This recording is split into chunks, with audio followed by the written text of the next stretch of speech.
Today we're going to be doing something a little different. We're going to be commenting on some Netrunner matches.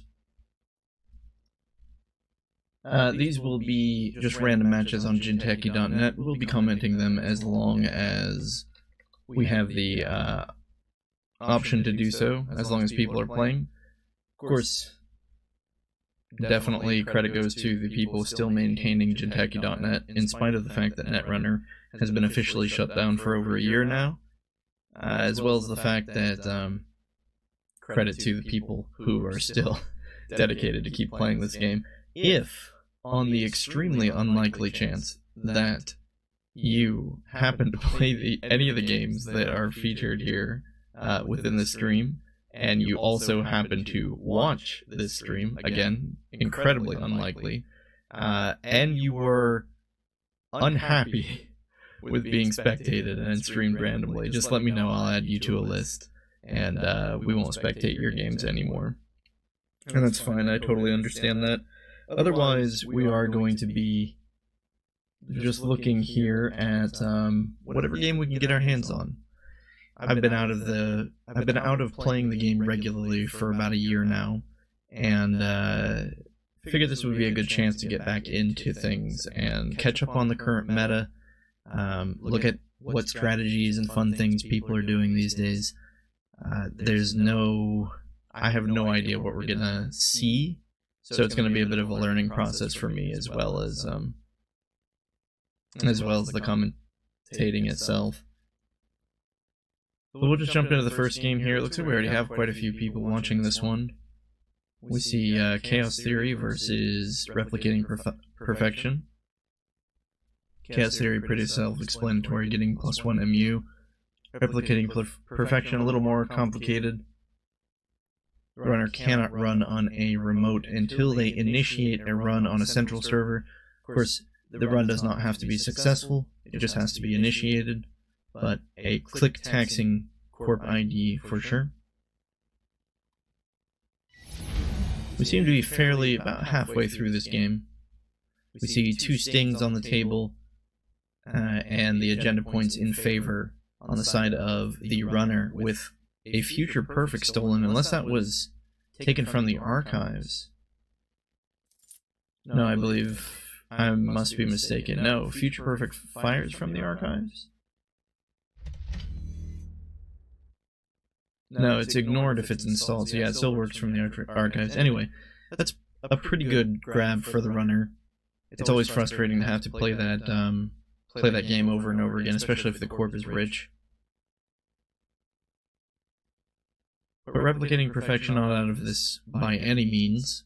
They have a nice set of ice on the central servers, and they need pokey ice, right? They don't want end to run ice.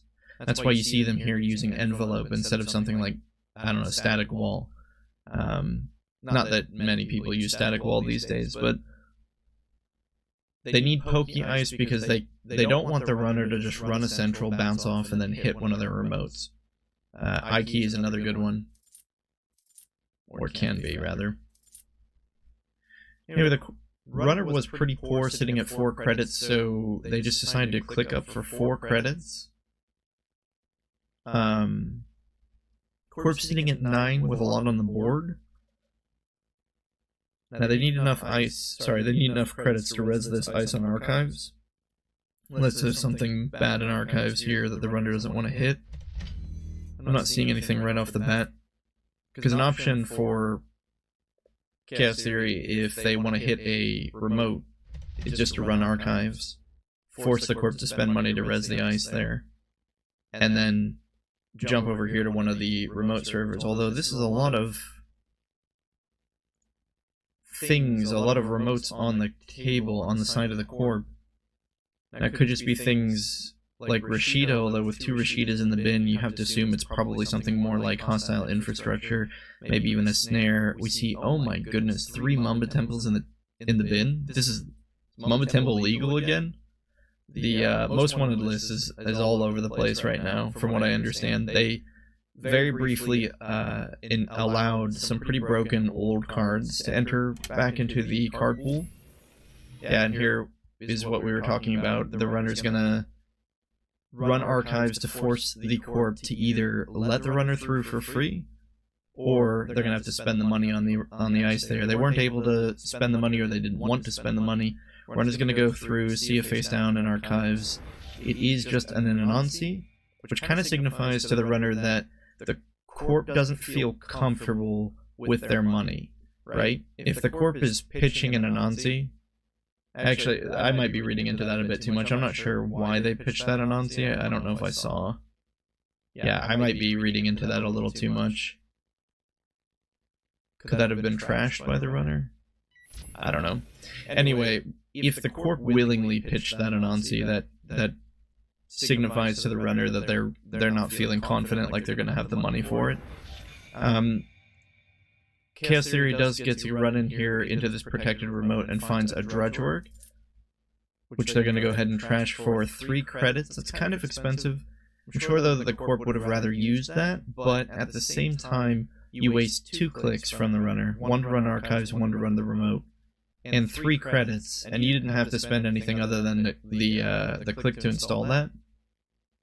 Of course, if the agendas for the corp are in their hand, maybe perhaps they would have rather used that drudge work to shuffle the agendas back into R&D. Now, I think we see the game plan here from Replicating Perfection. I don't think Replicating Perfection ever even intends to truly win here through an agenda score. They're going for net damage win. And we see the entire stack of the runner is actually gone. They're down to 3 cards. We see Bioethics, which is going to deal a net damage every turn, that the runner isn't going to contest that. That's very frustrating. Sundew, the first turn it's flipped over, it breaks the corp dead even, and then every turn after that it's just gaining the corp a free 2 credits. It's almost a brainless include into Replicating Perfection, since the runner is always going to have to spend 2 clicks to get it, plus 2 credits to trash it. The runner's going back in through archives. Let's see if the corp decides to res this ice. No, still does not res the ice. Either they don't feel comfortable that it's going to keep their runner out, or they really want those 9 credits for something else. The runner dives in, hits the Bioethics, and that's something that Chaos Theory just has to do.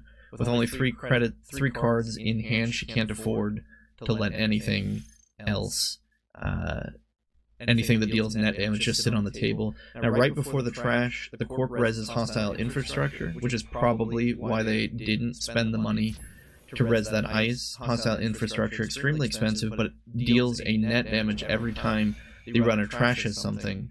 So that's going to deal 2 net damage to Chaos Theory.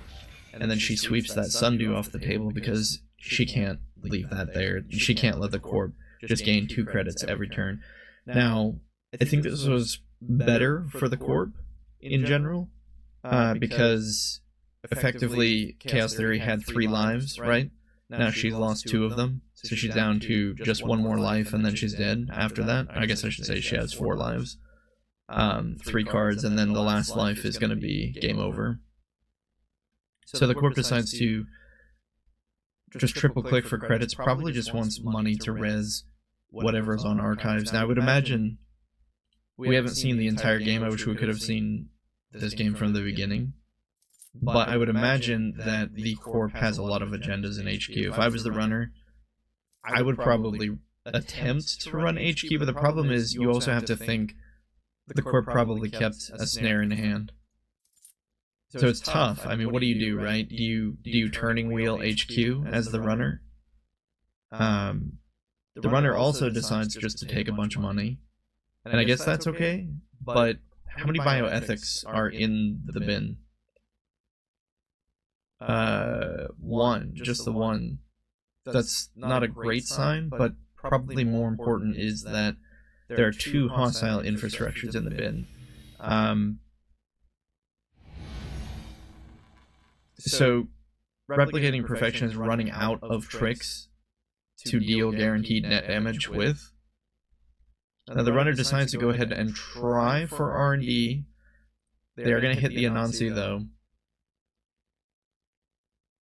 now the Chaos Theory has to break all these subroutines on Anansi, otherwise she'll take 3 net damage. So she breaks it and jacks out. That's expensive on both sides of the table. Advantage being that the runner is getting 2 credits for free per turn from these Rizekis, and gained another turning wheel counter, even though the run here on the Anansi server was a failure.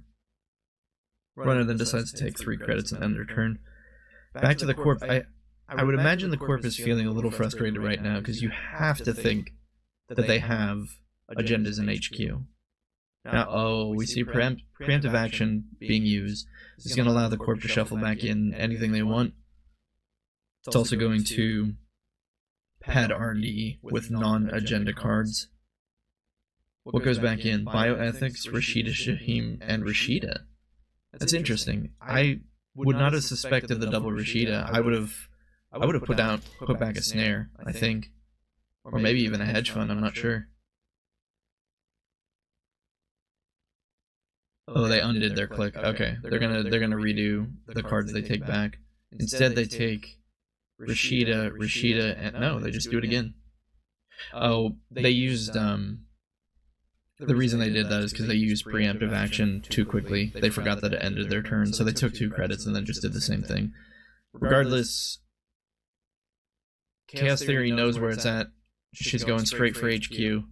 She knows probably I would say at least 2 agendas in HQ, maybe upwards of 4, 2 to 4, given the current state of the game. Now, we'll need to see whether or not she uses Turning Wheel. It wouldn't be the worst thing not to use Turning Wheel, because you don't want to hit too many cards all at once. So she hits a Sting. Yeah. The runner even says that they're going to die to Snare. Oh, because they're accessing it. Yep. They decided to access 3 cards, 4 cards. They're hitting 4 cards. We'll just have to see what happens. Oh. The first card they access is Snare. That's bad luck. I'd be curious to know how many snares were actually in HQ. What were the odds? Like, if it was 1 snare. Because the game ends on multiple accesses as long as the runner steals the agenda before they hit the snare, right? I think that's how that works. Regardless, first card access was Snare. And that's a net damage win for the Corp. Good to know that the state of the game hasn't changed that much in my absence. Let's jump into this one. Oh, whoops. Let's try this one. Okay, we have Polana Foods versus Eddie Kim. Polana gonna get rich very quickly on anytime the runner draws a card, whether on their turn or the runner's turn, they'll gain a credit. Eddie Kim just wants to get into HQ and R&D and trash everything. All the operations. State of the game is 2-2 right now. Nisei is stolen. That's pretty good defensive steal, preventing the Nisei token from the Corp, as well as another Nisei stolen. It's gotta hurt the Corp. But Polana isn't necessarily an ID that relies specifically on Nisei tokens. Unlike, say, I don't know. I mean, even Replicating Perfection would make great use of the Nisei tokens to lock a runner out of a remote, requiring them to have 3 clicks to get in, or something like that. It depends on Polana's strategy overall, whether the Nisei is terribly important. This is strange, though. I'm looking at this, and this is an Eddie Kim deck that runs 3 data foldings. And not only do they run 3 data foldings, but they have 3 data foldings installed. That's not a situation you see every day, least of all this early in the game. Data folding statistically is kind of a bad card in general. From a tournament perspective, it's far too slow and unreliable as far as when you're going to draw them to really be used in a tournament setting. But in a casual setting where people maybe aren't trying to win so quickly and their decks are not so fine-tuned, it can be okay. It's definitely not a tournament card, though.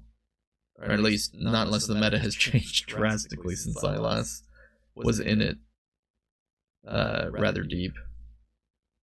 But, that being said, because the game is only on turn... Well, turn 9 is still pretty deep, but this we're really looking at the agendas here. The Corp isn't on game point by any means.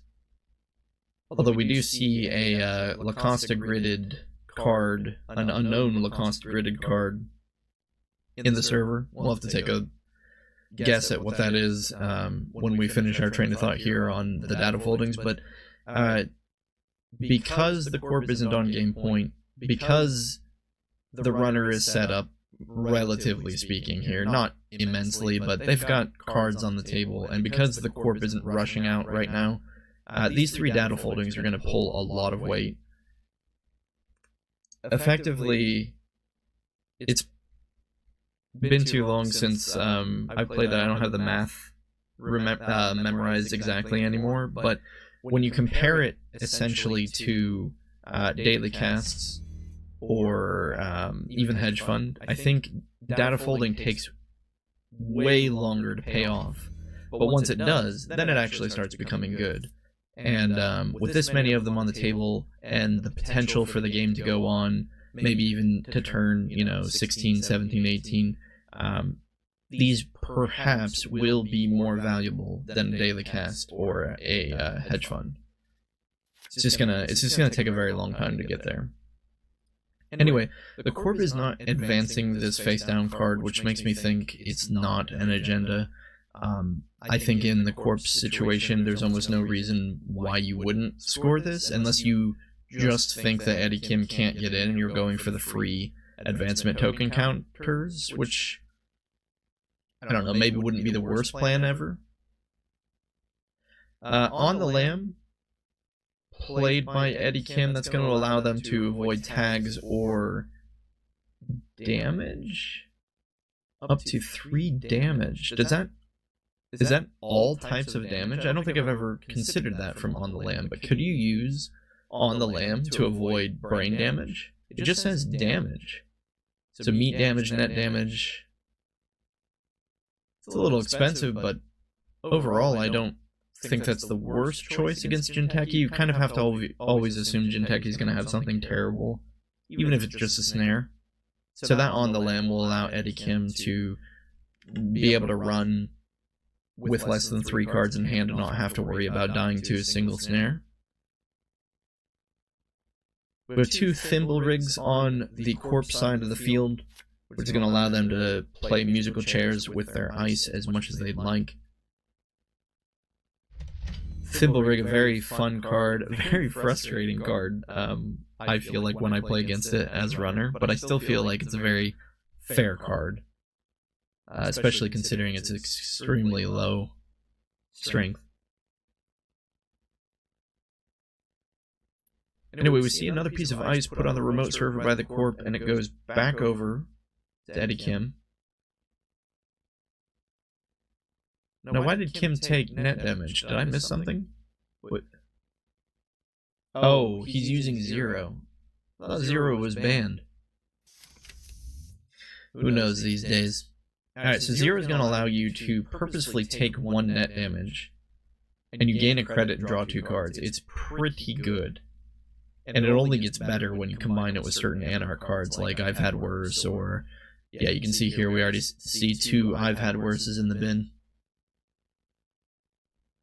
Lib Accounts hits the table, and Kim takes 4 credits off of it to help offset the cost of installing it. Of course, using it that second time is only going to allow him to break even. Lib Account's not really gaining you anything until that 3rd click of its use. He decides to run R&D with just 8 credits and an Ngolo as a breaker.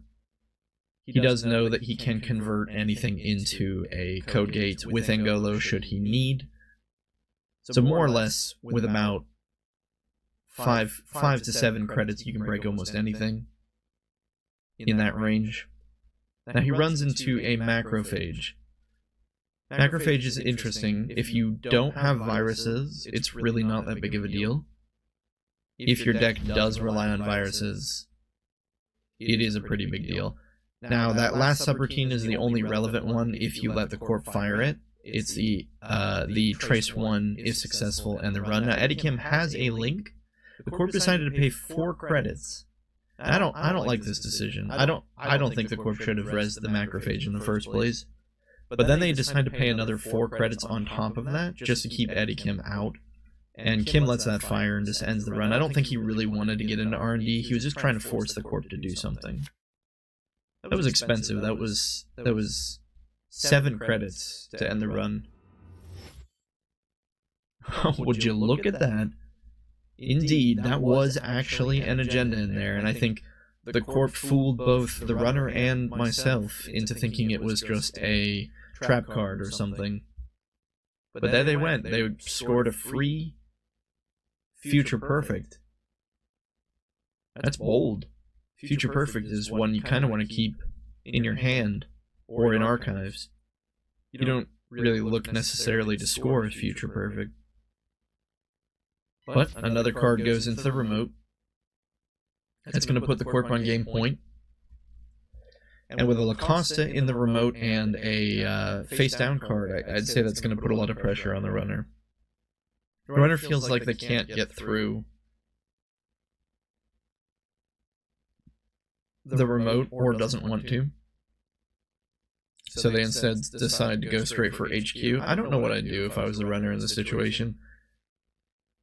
I'm a little confused in general by what the Eddie Kim deck is trying to do. There doesn't seem to be a lot of synergy here. So much as there just seems to kind of be random cards. Now, these cards aren't bad. There's just not necessarily synergy between any of them. Like, I guess there's synergy between Zero and I've Had Worse. That's kind of it. Anyway, he runs HQ, uses Hippo to get rid of the Thimble Rig, which is a little questionable, kind of. Especially at this point of the game, I don't really know if that was worth it, but here I am putting my foot in my mouth because we see a Surveyor. Now, I don't know if this Kim has played against this Polana before. I knew that there would be a Surveyor, because he had no reason to think so looking at the cards in the bin. And in fact, Surveyor itself is a rather odd choice coming out of Jinteki. But that being said, trashing the Thimble Rig does lower Surveyor's strength. He's going to go ahead and use Angolo to get through that. It's a little expensive, but he gets in. He sees Rashida Jahim, trashes it. Why did he access 2? Oh, because he's got this HQ interface. So he accessed 2 cards, trashes the Rashida for free, hits a hedge fund, trashes that for free, due to being Eddie Kim. And I'm sure the Corp would have much rather used that hedge fund, but at the same time, depending on what's in that remote, I don't know. You do have to think, though, the Corp put themselves back down to 1 credit in order to res that Surveyor. So if this is an agenda, which I'm inclined to think that it isn't, because if that was an agenda, they wouldn't have res the Surveyor. They just would have let the runner come in, trash their hand, and they just would have scored out the next turn. Now this is kind of a nifty little trick you can do as the Corp with Cyberdeck Sandbox. You can spend the turn triple-clicking to purge virus tokens. And then you gain 4 credits. So it's a little bit like Gila Hands. Except you have to spend your whole turn doing it. And it's slightly more efficient than just clicking for 3 credits, because you get that extra credit. Anyway, so the Corp apparently wants money. Kim throws down Odore and decides to make an attempt at the remote server. I don't know why Kim is doing this, other than perhaps they're just curious. Because again, I feel like if this was an agenda, the Corp would not have rezzed this surveyor. But Kim's gonna keep on going through, he breaks the Thimble Rig gets swapped with surveyor. And then we see a border control, I believe that's what that is. Gotta scroll up to see that one. And the fact that the Corp isn't using border control's ability just signifies even more that this is not an agenda. Or, what am I saying? No, of course not. My apologies. They wouldn't use border control's ability until the very end of the run. So never mind, that signifies nothing. That was foolish talk. Anyway, they run into Engram Flush, which is going to reveal the runner's hand. If they let it fire, they do let it fire, and previously the Corp had named Event. Kim reveals their hand, and we see Trope, which is a program, Devil Charm hardware, and another hardware. So, they don't, even though their hand is revealed twice, they don't actually trash anything. He makes it, Eddie Kim makes it through Anansi, and then we do see the border control use. And border control pushes Eddie Kim out of the server. This is strange, though, because that does signify that this card is an agenda. The fact that the border control was used like that. I don't understand. If the Corp... Did the Corp think Eddie Kim could get through this? What was it before? It was an unresed border control, a Thimble Rig, the Engram Flush, and the Anansi. Did Eddie Kim have enough money to get through?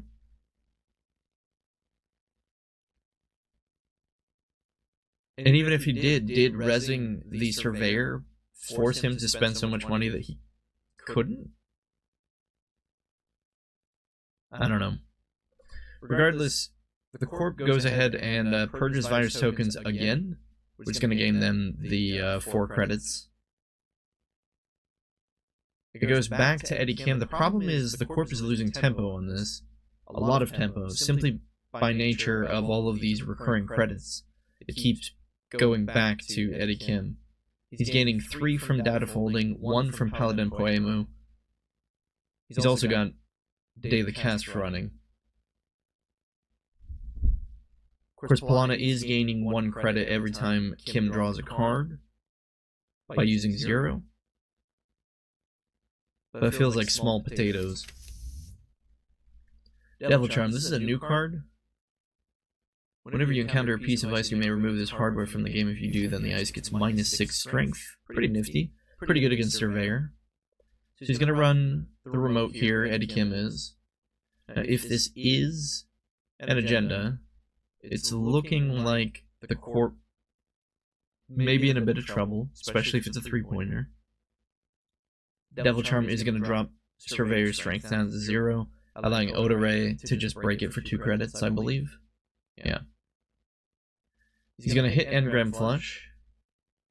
The Corp names Hardware. Now Eddie has to decide whether or not he wants to break this, or allow the Corp to trash all the hardware in his hand. He decides he doesn't want to lose his hardware, so he pays the 4 credits. Wow, just 4 credits to break Engram Flush with Ngolo. I mean, I know Engram Flush only costs 2 to res, but a lot of breakers have trouble breaking Engram Flush.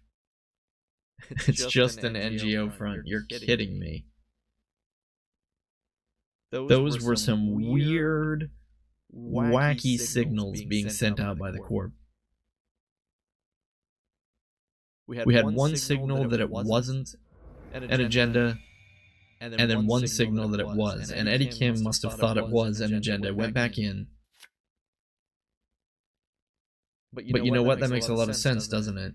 Because the Corp wouldn't have cared if Eddie had ran through there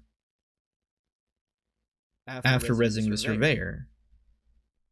It was the border control. The border control and the runner really confused me. But for whatever reason, the Corp decided that was in their best interest.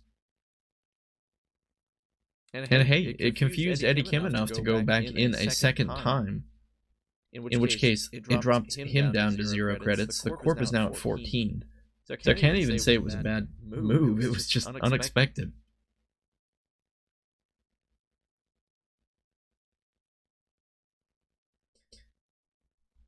Corp now has quite a bit of breathing room. Although they draw a card and they make 2 rather expensive installs. A 3-cost install on the remote and a 2-cost install on HQ. Now we know they use Surveyor, so they're incentivized to have deep servers due to the Surveyor servers. Oh no! Alright, so Divide and Conquer is a pretty nice one. Archives being completely open means that Divide and Conquer basically reads access a card from HQ, access a card, the top card off of R&D. Now it looks like they're going to access... Oh, and you still get to access everything from Archives? Interesting. Because Kim has this HQ interface, he actually gets to hit 2 cards from HQ. Why did he hit 2 from R&D? I'm a little confused at that. No, he didn't. It just says an unseen card, and then... Okay. So anyway, he hits Fast Track and Macrophage.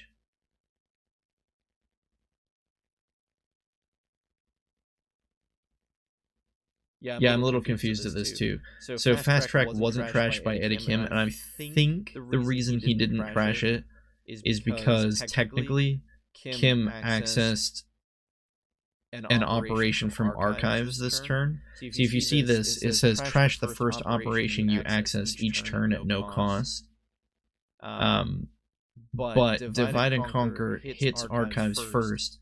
He accessed all of the cards in Archives, which include an operation which triggered Kim's ability. I don't want to tell these guys this because they're deliberating right now. And I don't want to influence their game. I feel like we're already spectating. But I think that's what's happening here.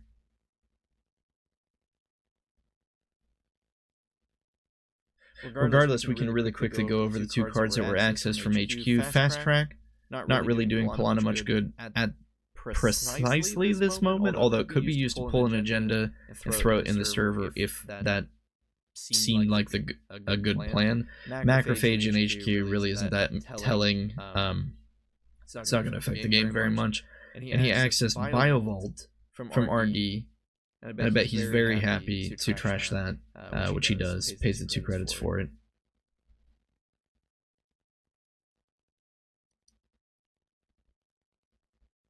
The corp just goes ahead and discards. It's probably Fast Track. They manually discarded Fast Track. Again, I think that might be the intended way it was meant to work. I don't think Fast Track should have been trashed, but yeah, typically when I watch games and either record them or stream them, I don't like trying to influence the game.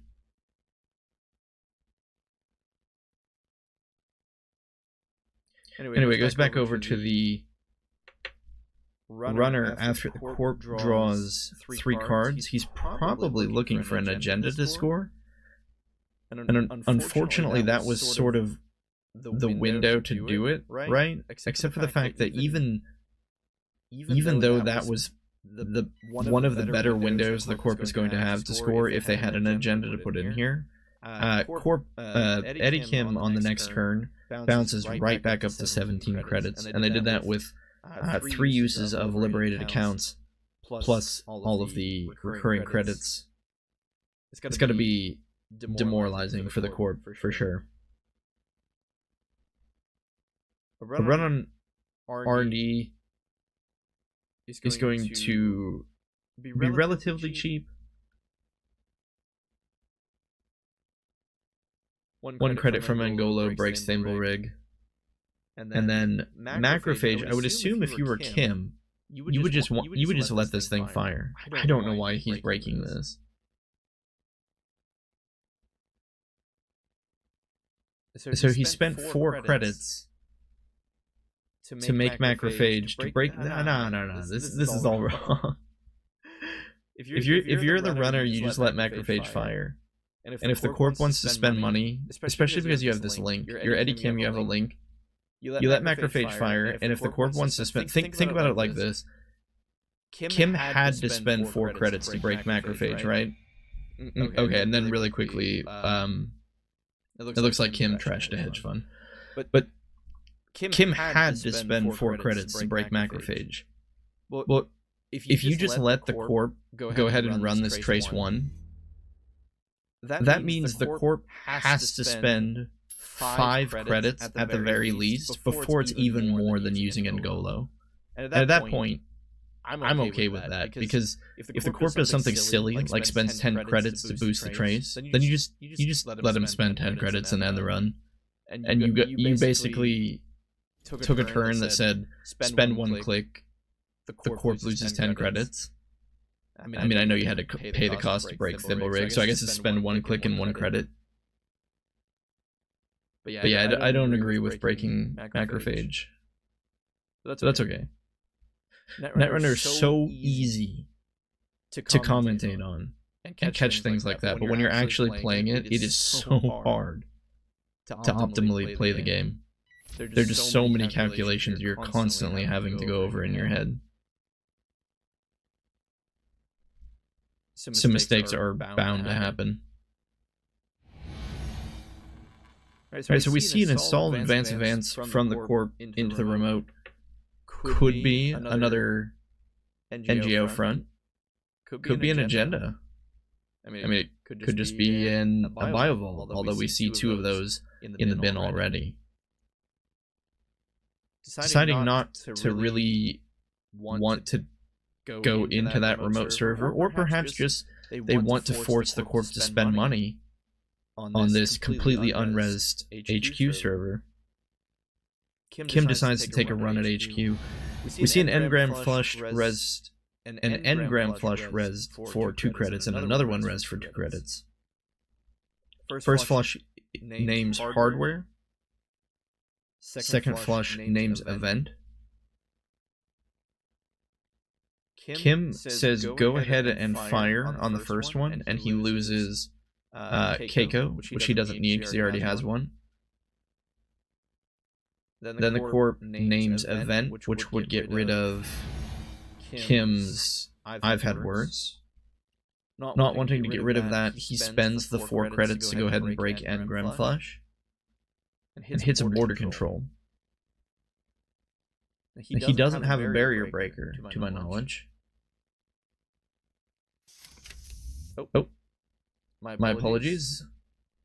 Should have always checked the archive, or the heap rather, with an anarch. He pulls paperclip from the bin, breaks border control for a credit,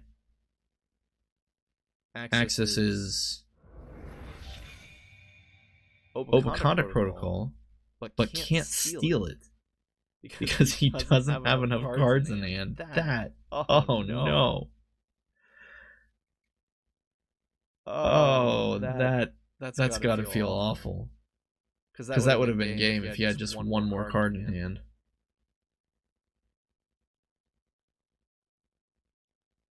Yeah, and here they're talking about how the first engram flush trashing Keiko lost him the ability to steal the Obokata.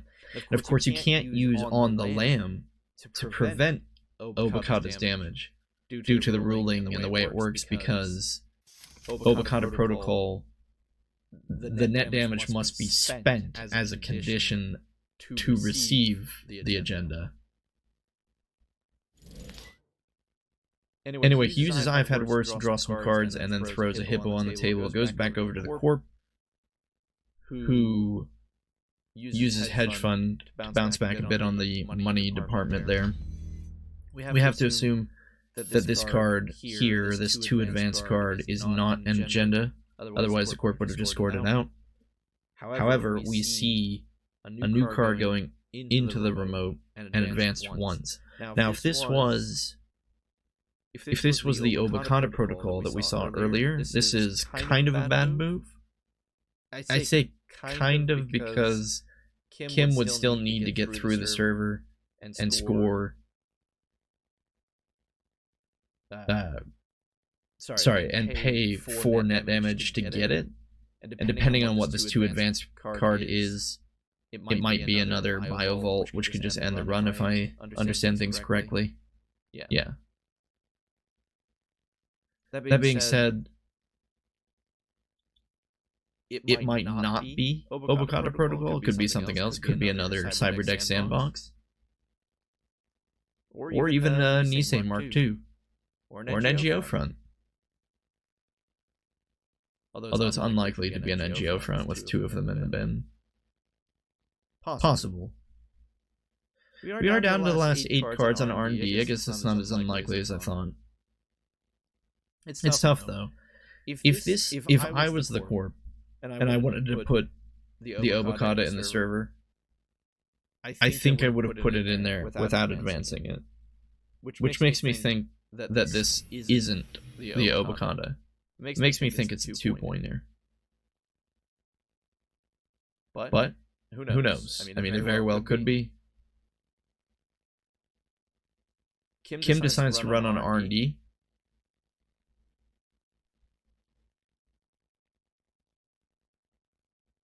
It is the cheapest server.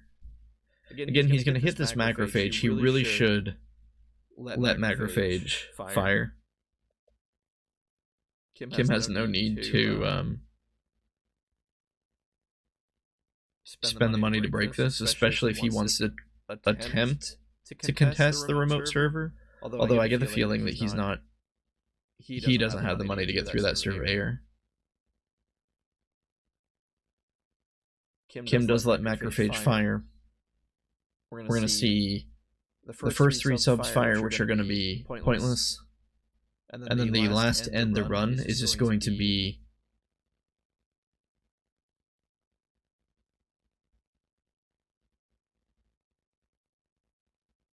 Wait, what? Oh, Kim... Okay, interesting. Oh, no. You know, I made this big deal about Kim breaking Macrophage. I wasn't even considering Cyberdeck's Fire Suite. Or Cyberdeck Sandbox. Oh my goodness. All of that time I spent to complain and whine about him not breaking Macrophage. And here, turns out, every time Macrophage fires that first trace, the corp gains 4 credits. And that's why Eddie Kim broke it. I am a fool for not realizing that. Anyway, I take it all back. Kim breaking that makes way more sense now. Anyway, he does get into R&D.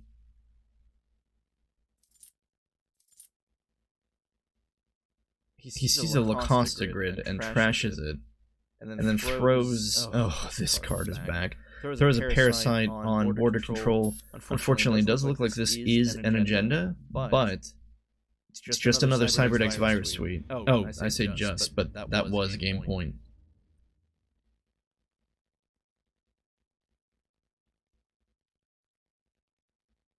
That was a rough place to be. I've seen decks similar to this before that utilize or leverage the Cyberdeck Sandbox Macrophage interaction. Because in most non-virus scenarios, you see the runner run into Macrophage and then immediately just say, okay, fire, I guess, and we'll play a trace game at the end, and maybe I'll make you spend a lot of money to end the run, and maybe I'll just match the credits to get in anyway. With Cyberdeck's Sandbox, it's a different kind of equation. One that I had completely forgotten and missed this game.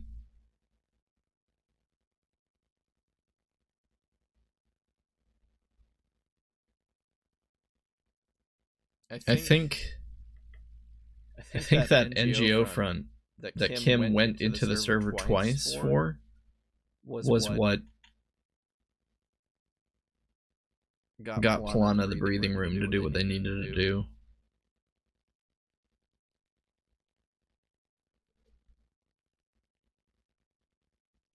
Now this is interesting. Odore is kind of like Utai. Can't be used unless you have 3 virtual resources, which I think is probably why Kim has data folding in here.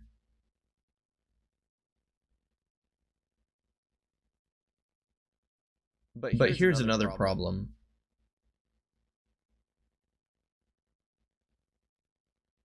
He has... Why does he have only one unused MU? Am I missing something? You got 1 paperclip, 1 from Odore, 2 from Angolo. Where's the 5th one coming from? I think that it... Is that wrong?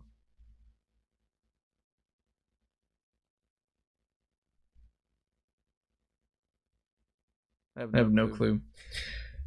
Anyway, okay, I can see a little bit more of the synergy here, though, because Keiko gets synergy with Koemu. Koemu is a virtual resource. Data folding is a virtual resource. DreamNet is a virtual resource. That enables Odore, which in turn, the +2 memory, which goes unused by Kim, is fueling data folding.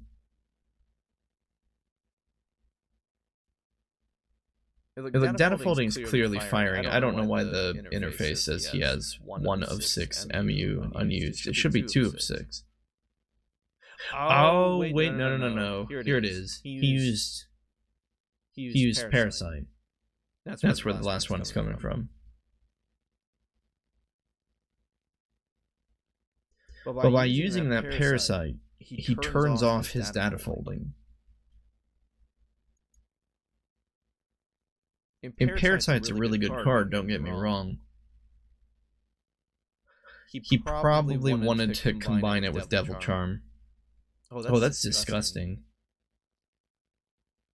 So you put Parasite on something, and then you Devil Charm it and immediately delete it. So effectively, for 3 credits and 2 clicks, you can trash any ice in the game. Unless it's like Architect or something. Cool. Now, this is what I mean when I said they added some old, very OP cards back into the game. Parasite was one of them, from what I understand.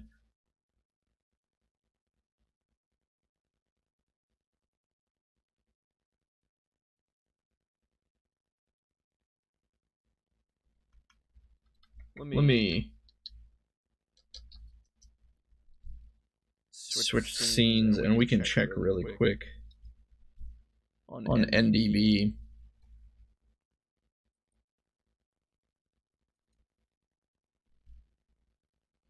Let's see here.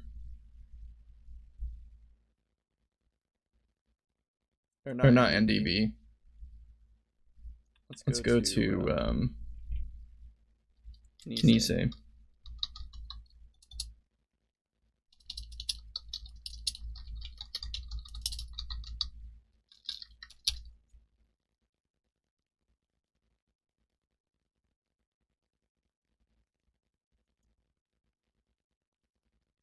Where we can get the current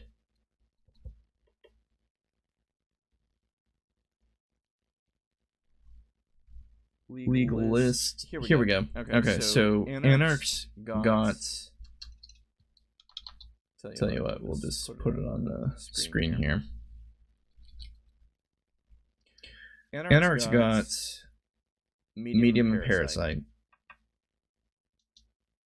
I can't believe they got Medium.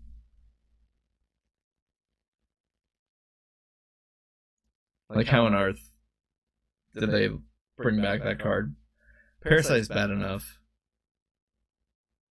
But apparently we have Medium Digs again. Criminal got E3 implants, which is a very good card. Cash. Cash enables all sorts of silliness. Shaper's got indexing and lady. I don't know about lady. Lady really isn't that bad. I mean, it's a good card, don't get me wrong. Like, is it that good? It kills barriers, like it annihilates barriers. But it costs 4 credits, and it's arguably only usable at a maximum of up to 4 times. But I guess that is pretty cheap. I don't know. In a world with paperclip, is Lady really that bad? Maybe that's the issue. It just should have never belonged in Shaper. Because it's a really good barrier breaker coming out of Shaper. Indexing, I understand. Bringing that back, that was a pretty good one. Neutral, runner gets lucky, find a prepaid voice pad. Gosh, it's like they want to enable degenerate strategies. Hospiroid gets the next back. That's kind of neat. That way, well, wait, does that even matter? Because isn't the next ID banned? From what I understand, that just means that you can do the crazy next deck. We have bronze, silver, gold, opal, whatever others there are. Jinteki got their awful prison spam back because they got turtlebacks and hostile infrastructure back. Oh gosh, NBN got San. Who cares about Sweeps Week? They got San, that's all they needed. Waylon gets Scorched Earth. Executive Bootcamp? Is that really I mean, okay, I guess Exec Bootcamp kind of got used in some degenerate, like, really quickly find things decks, but Neutral got Excalibur back. Excalibur is such an annoying card. I don't like the fact that that's back, but why would they get subliminal messaging back? Is that even important? Gain 1 credit, gain a click if you've not played another subliminal messaging this turn. Kind of feels like to me they were just looking for a random card to give the corpse. I've never seen subliminal messaging even used to any kind of effect. Maybe there's some combo I'm not aware of. Anyway, those are the new cards. Well, new in quotes. The new old cards that they've brought back into the game.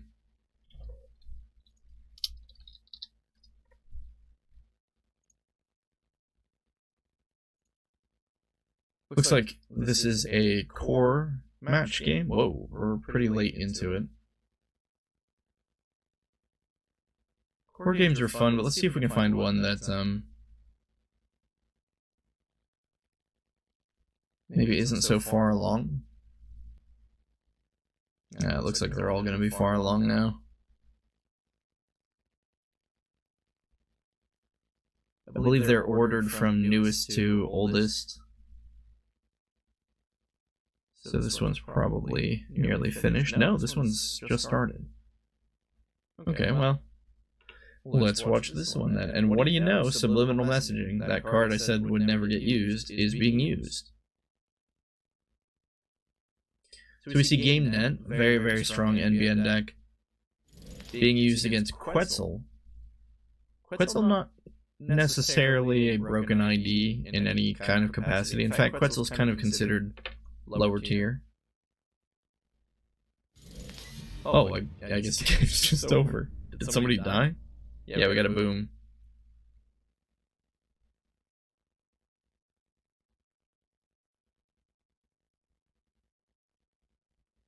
Off the back of a special report, shuffle any number of cards from HQ into R&D, draw that number of cards. That must have been how they got. They used Rashid to draw up a bunch of cards. And they shuffled all the cards they didn't need back in to try to get the boom. Looks like they got it. Hard-hitting news on the previous turn. Put the 4 tags on Quetzal and that's it. Okay, well. Is this the same one we were just watching? Yeah, whoops. Did they change the order so the newer games are at the bottom now? Kind of seems like that's what the case is.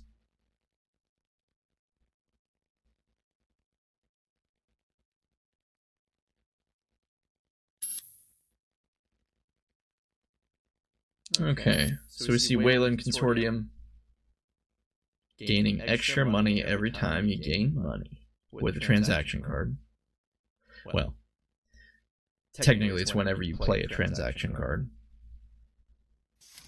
Ken's Press Tenma is going to be able to gain a credit back every time he plays a run event.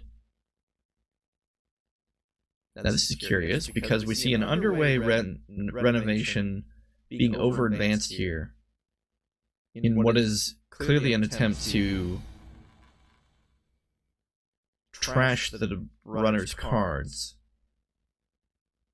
See a lot of cards hitting the bin. Oh my goodness. A ton of cards hitting the bin. Where did all those cards come from? My goodness, why are there so many cards in the runner's bin? There's only one underway renovation here. Wait, what happened in this game?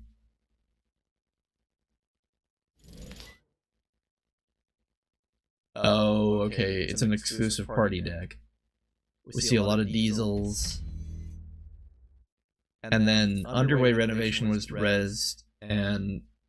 Or not rezzed, played face up, and there were 7 tokens on it, which would be 3 plus 8. So 11 cards destroyed by underway renovation.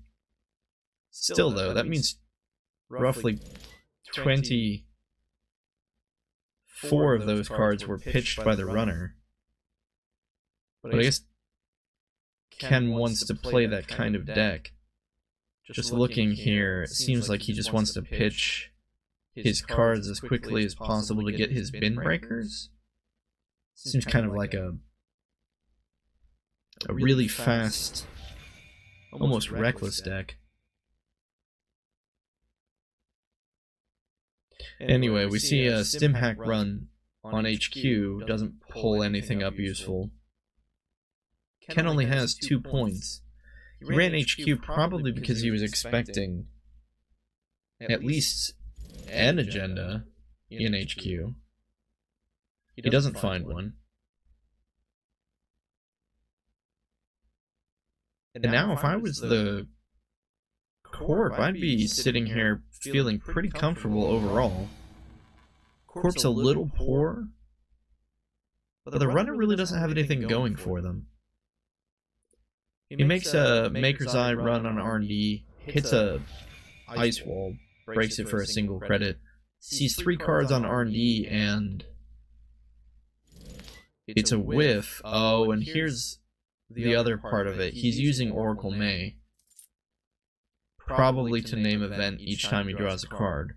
So he would have trashed anything here that wasn't an event, which, now that I see it, I think we found our gimmick. This Ken Tenma deck runs only events, plus these 3 bin breakers.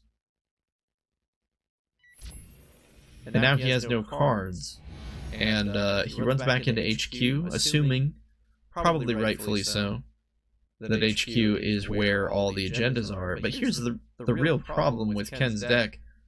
What do they say? The brightest star burns twice as bright and half as long or something like that? Ken has no way to make money. He just pulled the last underway renovation. So, I mean, he's probably happy to see another point, but he's spending a lot of money to get into HQ.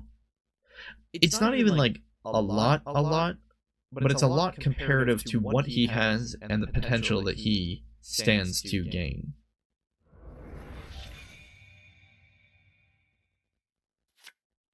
And so he started that turn with 22 credits roughly, and now he ends it with 9 and no real way to get them back, aside from clicking.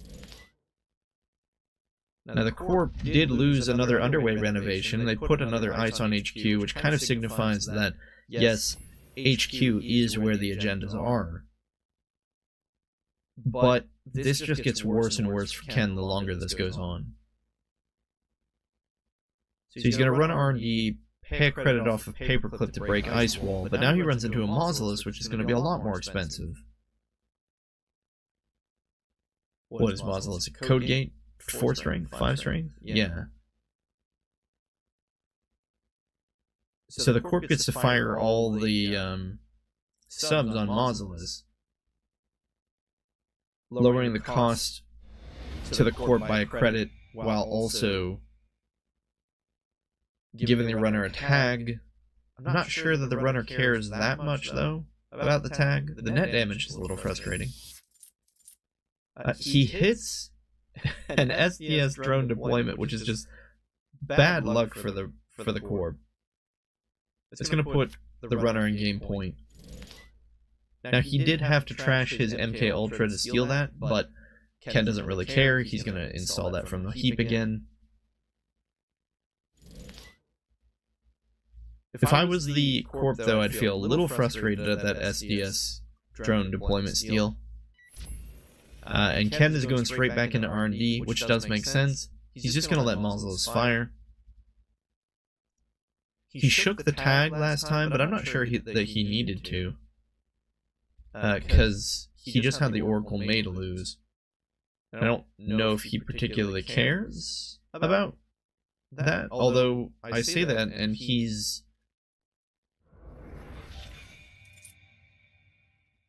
then used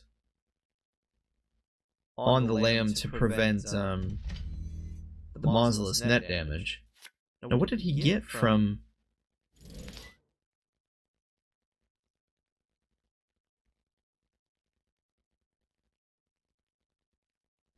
He avoided 3 tags. How did he avoid 3 tags? I'm rather confused.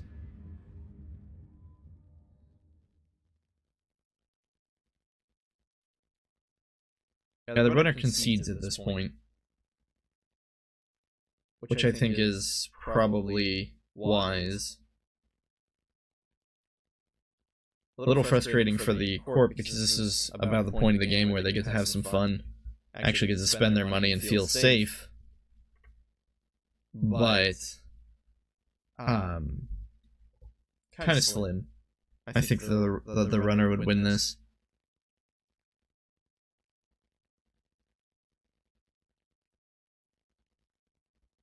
I don't know. I'm not a fan of Ken's deck. I can clearly see what it's trying to do.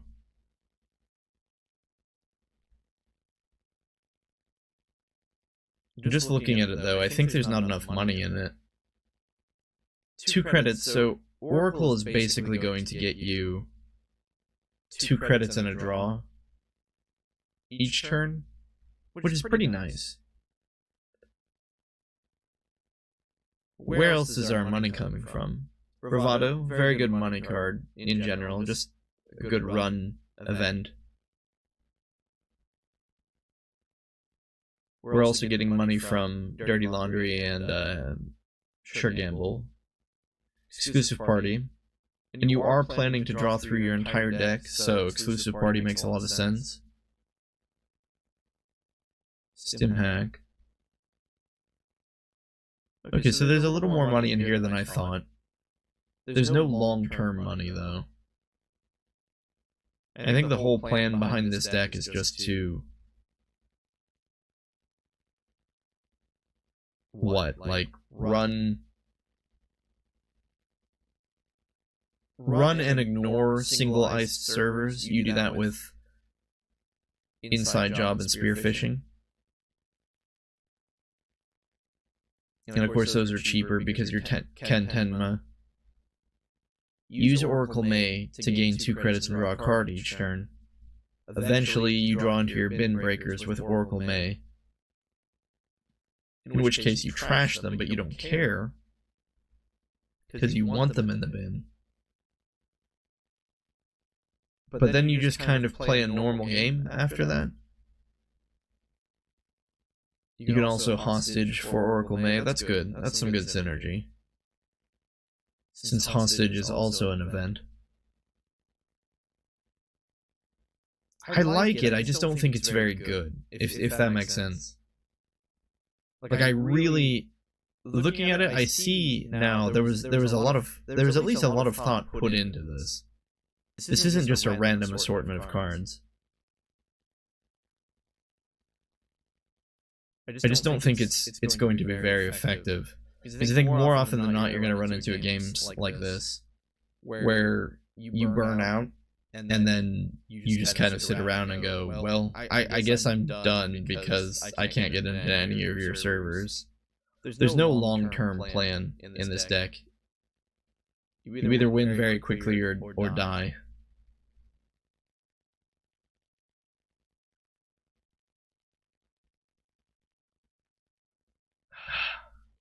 Scan's done.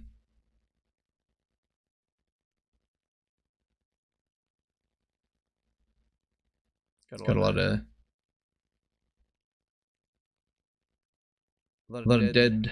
dead rooms. Oh, they're all dead rooms.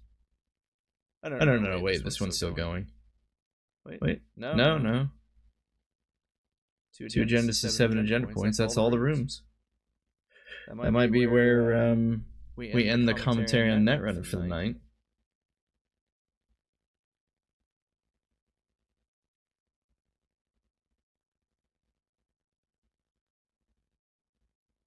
That's okay. I'll swap it over and we'll do some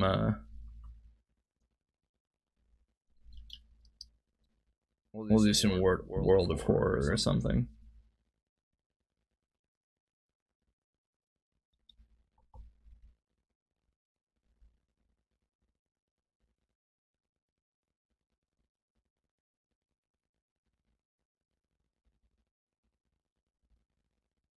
Alright, so I'm going to figure out how to actually swap midstream, and I'll be right back.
Okay. Well, that took far too long to figure out. But I think we should be good now.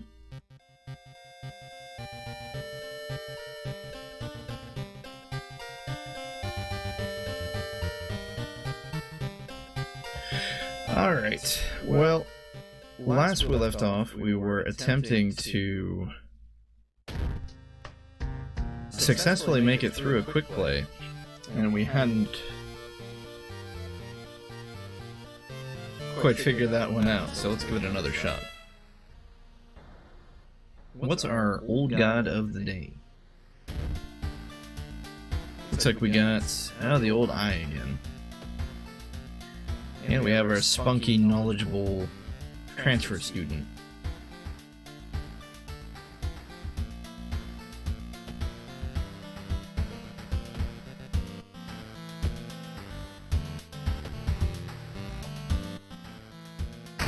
Alright, let's actually win one for once. Get library notes. I'm not a big fan of library notes in the same world where we have Yoloth.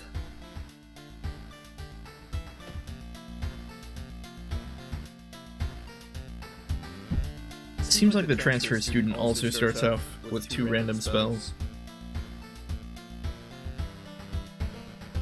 So we can cure 2 reason at the cost of 5% doom, which is bad. Invisibility at the cost of 5% doom, which is probably okay. Go ahead and use the library notes to teach ourselves a new spell. We could expel evil? Oh dear.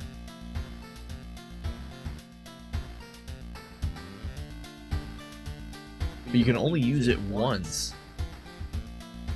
It gives you minus 6% doom. This is kind of funny because it's going to cost 5% doom to actually use the spell. Which means that we'll be spending 5% doom to reduce 6% doom, which is technically a net positive, but we can only use it once. I think this spell will probably be more useful to just gain a reason when we need to. I've got a bonsai and a painting here.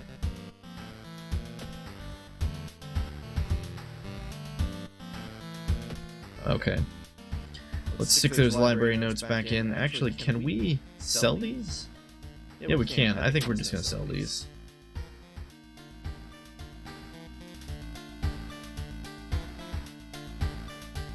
We'll take a bath to regain our reason.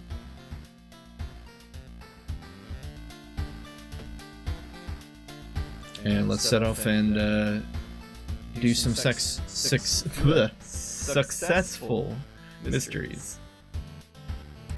Eerie episode of Evolving Eels. Spine-chilling story of school scissors, household hell, festival, and the bulletin. So this is going to be the only new one. We'll give that a shot first then.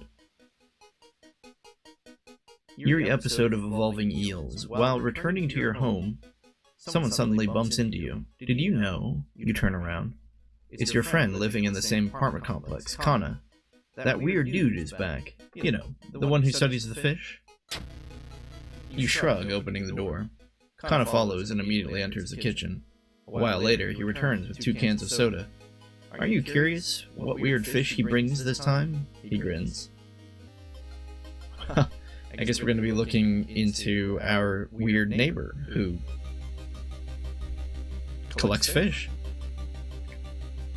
Kana says, I saw the creepy neighbor carrying some jars inside his apartment. I wonder, what weird fish did he find this time? Will you check it out? He will surely recognize me if I tried to do it myself. Please? Sure, Kana. We'll go investigate one of our apartment neighbors. For no reason. Other than he collects weird fish. Oh cool, looks like we actually get Kana with us this time. -1 damage received during combat. Is that just 1 damage per combat, or is that 1 damage from every attack in combat? Because if it's the latter, that's super strong. If it's the former, it's still good. Anyway, we're gonna have to make a perception check here to prevent ourselves from getting robbed. Unfortunately, we weren't able to, so we lose 2 of our funds. Kana has more things to say, though. Dude's working at school, right? We could break into his office. What do you mean we shouldn't? It must be empty, because he just came back and his classes begin next week. Kana's, a little pushy.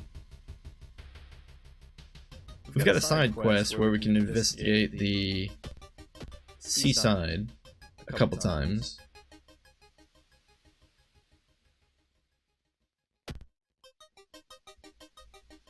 Let's go ahead and do the side quest. What could go wrong? An eldritch statuette. Something pulls you toward the beach. A statuette half buried in the sand is calling you. Feeling your hands shaking, you take a step closer. Now, I took this last time, and it didn't even seem to do anything. What happens if we just ignore it? We make a successful strength check. Despite your hidden sudden desire, you get a hold of yourself. Moving away from it, you quickly forget the whole encounter, plus 5 EXP.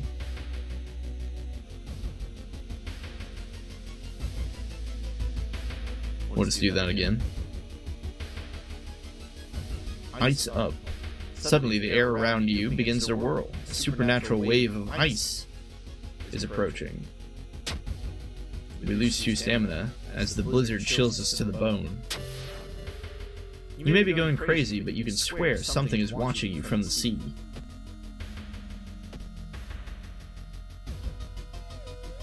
We discovered Ice Up?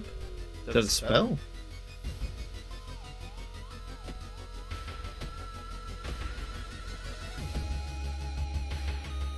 I'm not sure what Ice Up is.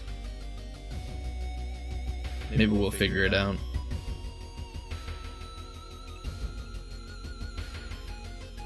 You enter the school gym, you notice a strange doll. Oh no. We lose 2 reason on the strange doll that is actually a corpse. The neighbor's office at school is empty. You did find a few jars, all filled with weird eel-like fish. Despite your protest, Kana decides to take one of the jars home. Kana, you're gonna get us in trouble. Kana says, have you ever seen an eel like this? It's so freaky. Don't you have a feeling it's watching us? How can he sip soda, staring so calmly at this creepy creature? I think Kana's the real villain here.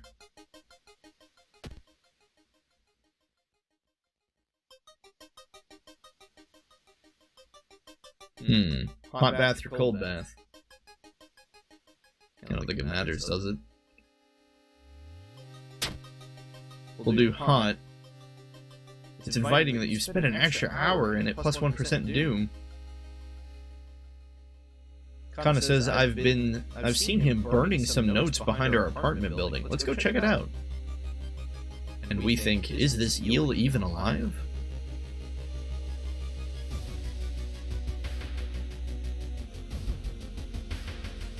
Alright, vending machine. We can lose funds, and then nothing bad happens, or we can get the cheapest one. But we had a successful dex check. You can buy a can of off-brand soda and take a sip. It tastes a little odd, but you enjoy the drink anyway. Why did dexterity allow us to resist the effects of the strange vending machine? Oh well. Kana was right. Someone tried to burn some papers. They must have been in a hurry because some of the papers look salvageable. You both return to your apartment and try to decipher the notes. That's so weird. Your neighbor really was into eels, it seems, says Kana. You begin to wonder if spying on your neighbor was a good idea to begin with. Huh. What are these burnt notes? It looks like the best we can read from them is, Legend from the Prefecture Eels tells of a small village of robbers who would kill all visitors and dump their corpses into a lake full of eels. Gross.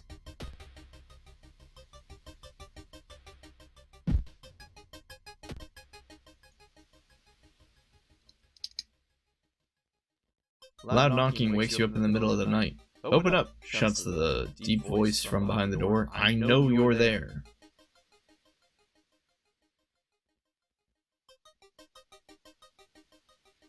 Let's call the police. The man escapes when he hears a police siren, but before he goes, he draws an unfamiliar symbol in blood on your front door. Plus 3% doom. There must be something more we can learn, says Kana. I'll try to break into his apartment tomorrow morning. I wonder what he's hiding in there. You shrug non-committally. You just wish you could throw this damn jar in the trash.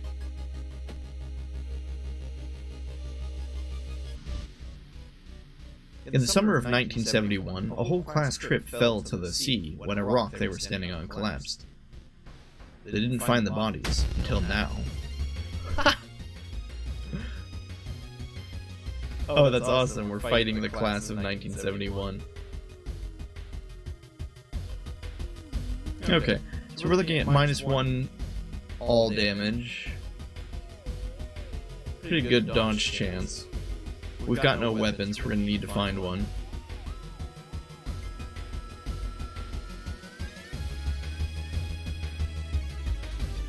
So we'll find a weapon and kick.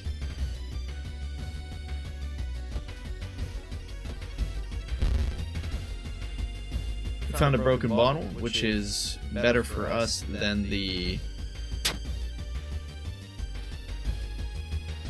tree branch.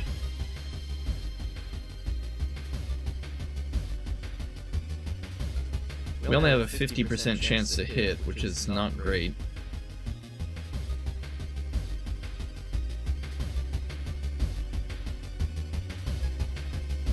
We can guarantee that our first strike will hit, and then we'll boost the second strike by 20%, so we have a guaranteed first strike, 70% on the next one. And we're just going to run this sequence through because I don't think there's anything better we can do.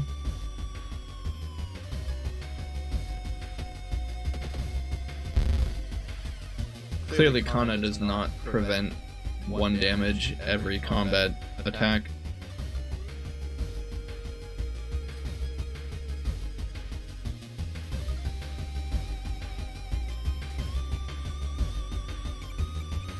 Now we see here the class of 1971 hits you with one of its many arms. However, we don't see any damage, right? Oh, but the log doesn't actually track damage to us, it just tracks damage to the enemy. So I don't know if Kana's protecting us or not. Anyway, we destroyed the entire class of 1971, so... Thinking about how stupid it is of Kana to try to break into your neighbor's apartment, you go to sleep. You spend an entire day waiting for Kana. Where the hell is he?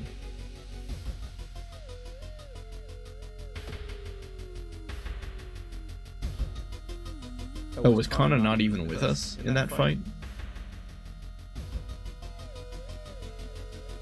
The military exercise makes you feel safer, but are guns enough to stop the unspeakable horrors lurking out there? Plus 4% doom, but gain 2 reason. Thinking about how stupid it is of Kana to try and break into your neighbor's apartment, you go to sleep. We spend another... Oh, whoops. We accidentally went to the wrong place there. Time to go to the school, look for Kana. 4% doom. Kana has been missing since yesterday. You decide to check out the neighbor's apartment yourself. A lot of eels in there. Cautiously enter your neighbor's kitchen. You are shocked to see countless jars filled with eels, flailing around restlessly. Where the hell is Kana? We could check the bedroom, the bathroom, or we could escape. Check the bathroom. Oh gosh. A swollen body of your neighbor is rotting away inside putrid, murky water. Both his eyes are missing, with countless tiny blood trails leading from them in all directions. -1 reason, -1 stamina. It says neighbor. Is this the creepy fish guy, or is this Kana? There are some notes here, too. I don't know why we can't read them. Oh well. Well, let's check the bedroom. You finally find Kana. I found the neighbor, but When his eye burst, I slipped on the blood and lost consciousness. I'm afraid there's something in my own eye now, too. Poor Kana. We could go to the hospital, or we must puncture his eye now.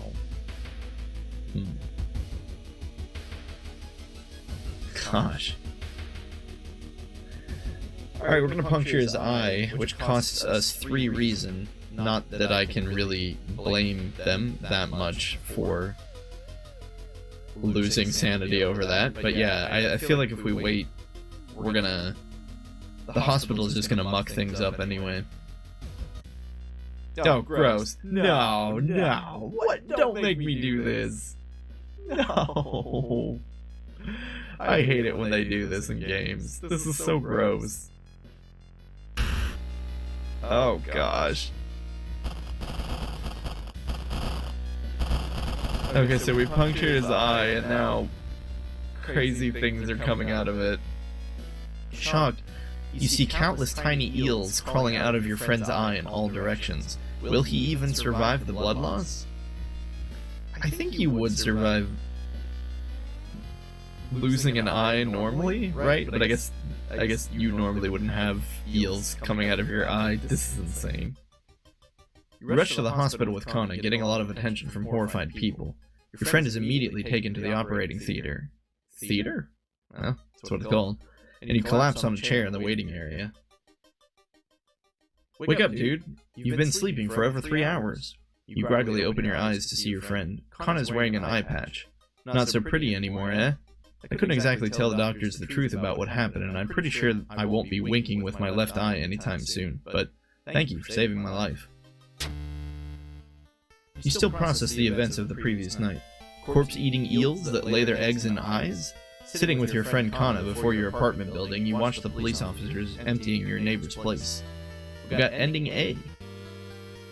30 EXP plus 15 for doing a thorough investigation. Minus 3% doom. Plus reason and stamina for not resting.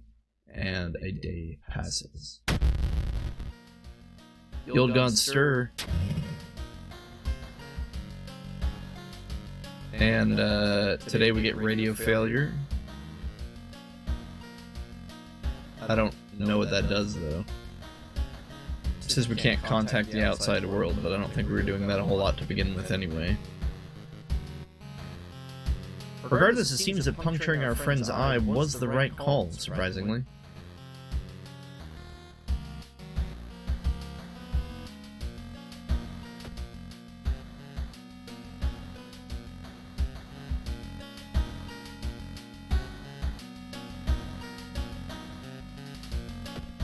We're kind of worse for wear, but I don't know how much else we can do about that right now.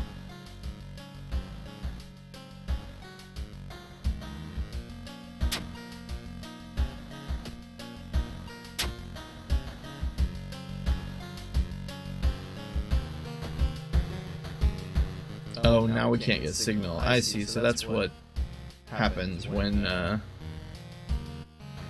you can't dial the phone either. When has the phone ever been helpful?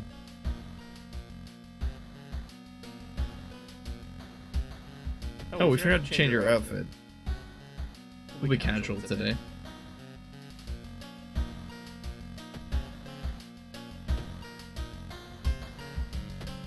Okay, let's get back out there. We're gonna do the school scissor quest this time. We don't have a tiny key, but we'll go to the lockers anyway. And we'll grab, can grab the baseball bat. We can at least throw the bat for 3 damage when needed. The last time we did this, we did the ritual incorrectly on purpose.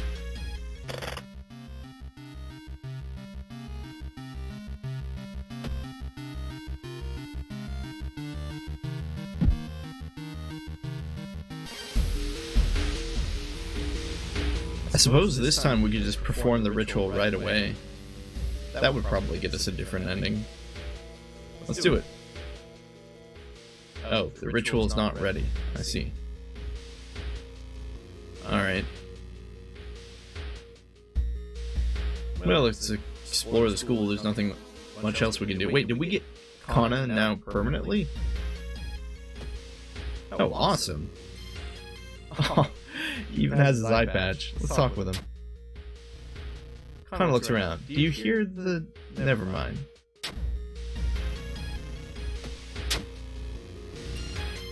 Kana looks at you waiting.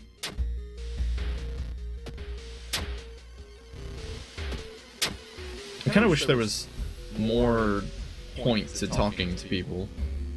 Oh well. Dark forces scheme against you. We gain a curse. Cursed signs. Casting spells raise doom. That's okay, I don't think we were really ever going to cast spells anyway. We got more curse signs in our face, though. You feel like something horrible is happening within the school. You must hurry and find those items.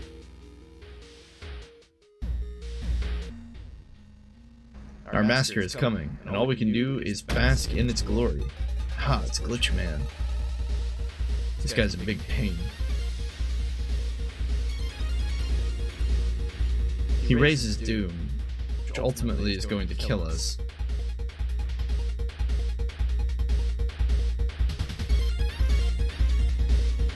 We're just gonna have to sever his connection to this world. There's nothing really else we can do.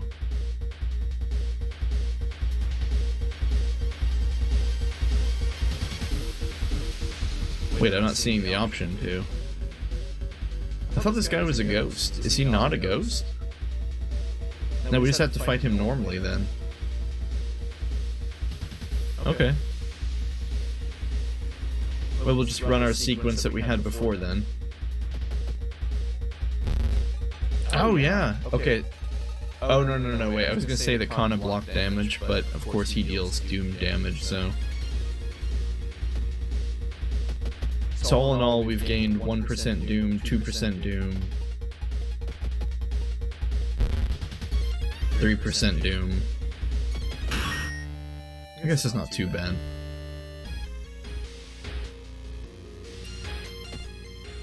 We're so close to gaining a level. I guess we'll peek outside again. I love that thing. I don't know why it's there, but it's so much fun.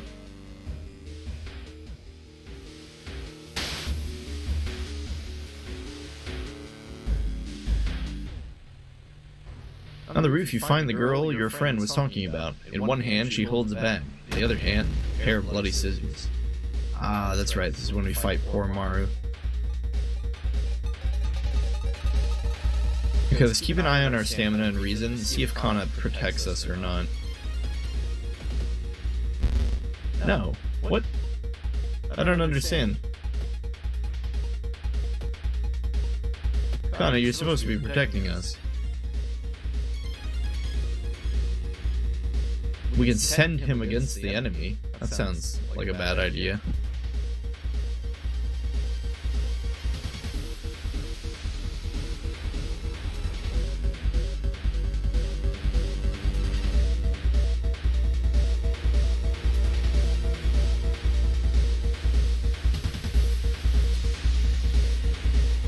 Okay, so you could ask your ally to distract the enemy.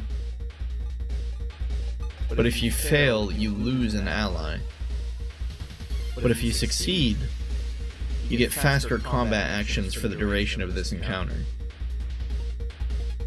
But what does send against the enemy mean? Tell you what, we can only deal a maximum of 6 damage each turn. So we definitely have one more round of combat again. Let's see if sending Kana against the enemy activates his effect. He's gone now.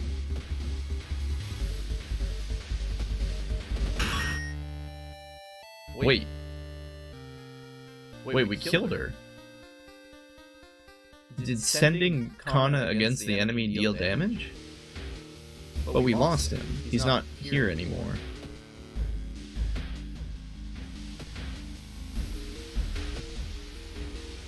So apparently sending an ally against an enemy spends the ally.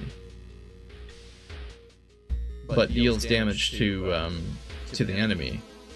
She had 7 HP, right? Unless I made some kind of egregious miscalculation. Okay, we're looking at the pentagram symbol.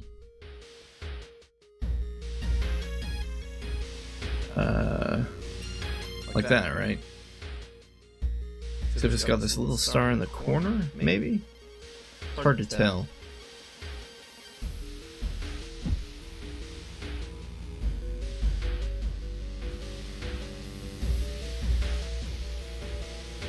Well, like that? I think that's it. I hope that's it.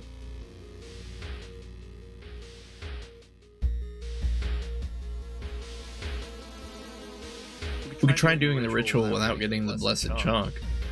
Maybe that'll get us a different ending. Nope, still says the ritual's not ready.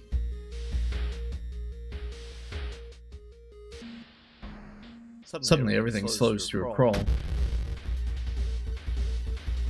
Fighting something called the Time Warper. Oh, we should have took a level. Gosh darn it.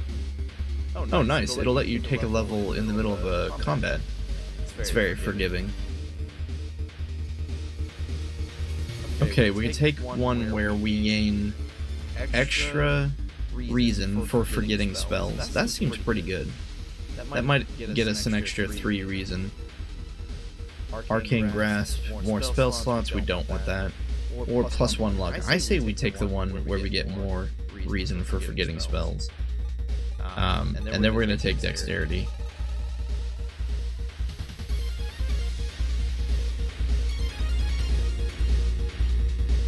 Okay, so we should be able to now attack 3 times per turn. And since we have an 80% chance to hit this guy, we're just going to do that instead of trying to boost our hit percentage.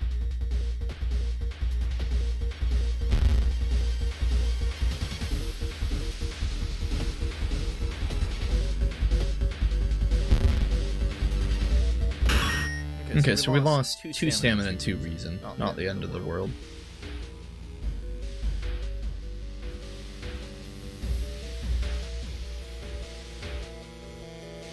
Hearing an eerie sound coming from behind the door, you decide to check it out. At first glance, the abandoned classroom seems empty. Once your eyes get used to the darkness, you discover an unusual sigil drawn on the floor. Judging by the smoke, someone put out the candles the moment you entered. Let's light the candles. Oh, whoops. I think I remember doing this before. Right, you lose reason, but gain 20 EXP for doing that. Time to take advantage of the fact that we can forget spells to gain reason, though. So normally we gain 1 reason. I'm assuming now we gain 2. Yeah.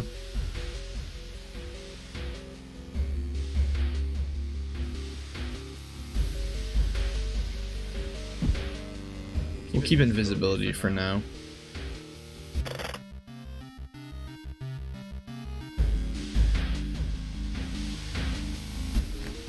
Yeah, let's perform the ritual, and hopefully we did this right and the ghost is not super strong.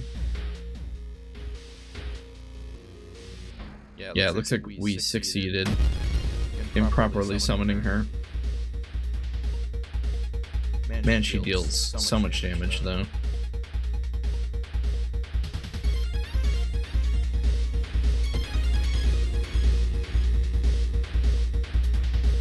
We can throw the bat if needed.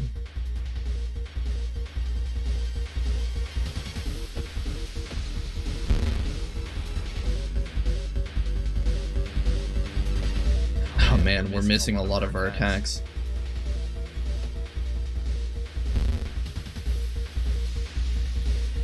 We're missing so many attacks here. Alright. What's our chance to hit? Oh, it's only 64%. That would explain that. Alright, we're gonna throw the baseball bat. Now, if we can manage to hit her twice, we'll be okay.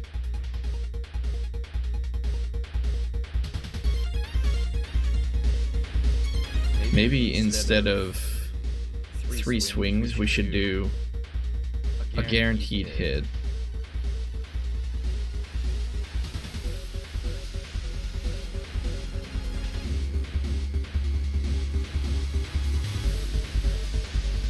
A guaranteed hit followed by an 84% chance to hit. Got it.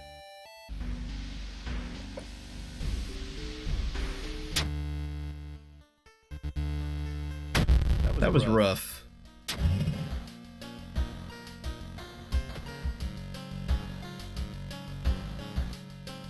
But altogether, we didn't really lose too much doom on that one.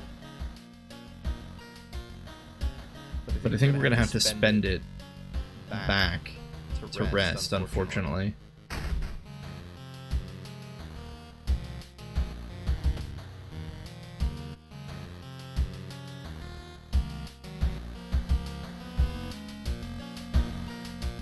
We'll take stamina and then forget the spell.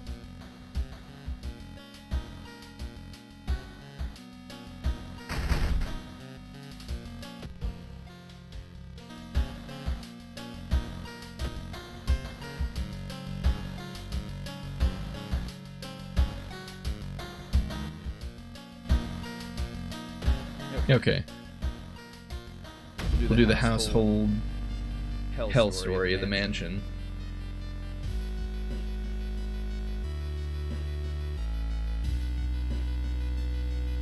Now the problem is we need to rest, which is unfortunate, but I think we can't really afford anything else. So at the cost of 3% doom, we'll gain a net total of 4 points.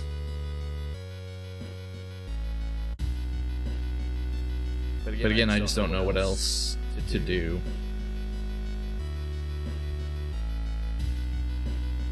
And if we're gonna rest, it's better that we rest all at once, since you get a penalty for resting.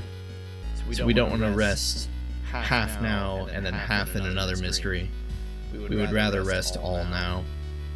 That way we get the +1/+1 after finishing the next mystery.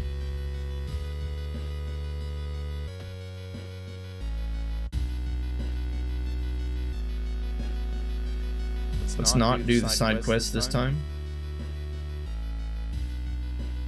in order to potentially save on doom.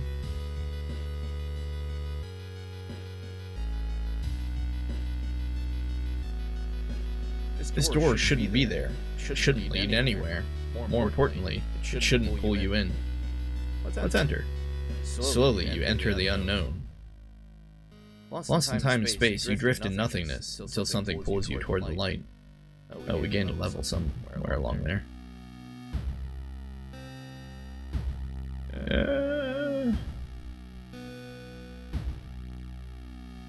We could either take completing a mystery grants a random spell, or extra damage to ghosts and eldritch. I kind of feel like maybe we should take completing a mystery grants a random spell, because that means we'll gain a total of 3 spells, and we can convert that into 6 reason. I think that sounds good to me. Of course, we'll be putting points into dexterity so that we can fight better. Okay, so when you're in the bleeding desert, digging through the sand is a luck check to increase your funds. But I don't really think we need funds right now, so let's just venture further into the desert. We failed a strength check, which gets us the injury of -1 dex. That's a little frustrating. Since we just gained a level and gained dex, perhaps we can cure that in the hospital. Oh, whoops, I didn't mean to investigate the hospital. Shoot. I meant to go into the hospital. Here we go. Okay, we'll enter the doctor's office.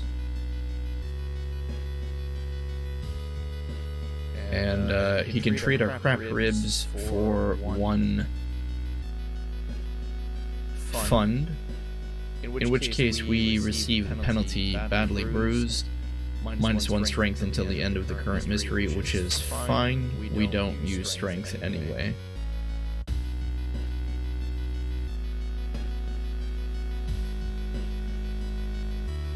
Okay, let's investigate downtown now.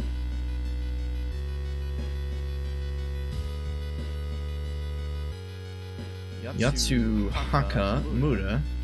It's getting dark as you arrive at the cemetery, and shadows move in fantastic and unaccountable ways between the tombstones.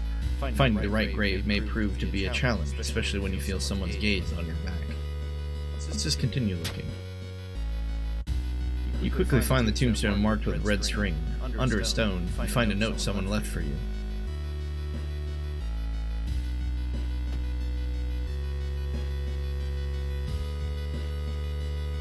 Ocean is hungry. You're stopped by a person with a knife. They look incredibly sad. It wants me, but I'm afraid I'm too much of a coward to do it myself. Can you help me? Whoa. We can let them kill themselves, or talk them out of it.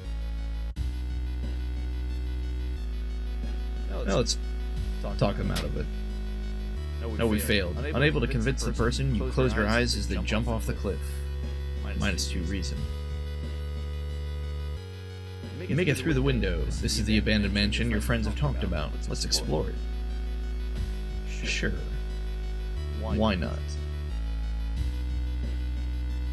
The round window of the crooked manor tower is calling you. You feel your strength drain away as you stare at the bright light. Let's fight the feeling. We succeed. 10 EXP, -1 reason. Time to find that key. You enter the art classroom. Let's ignore the sculpture. Last time we checked, the sculpture tried to murder us. Let's check out the masks this time. One mask looks similar to the design you once saw on an occult book. You decide to take it with you. Small chance of ignoring reason loss in combat. Alright, well, let's equip it. Oh gosh, we're actually wearing it.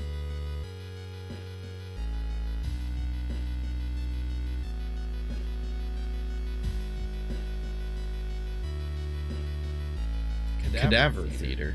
Corpses are strung up on wire, like macabre marionettes with painted smiles and rosy cheeks. -2 reason.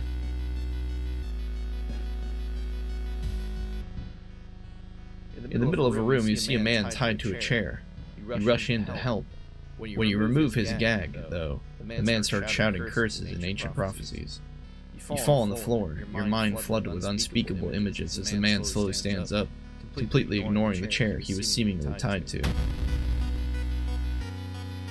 A cult member.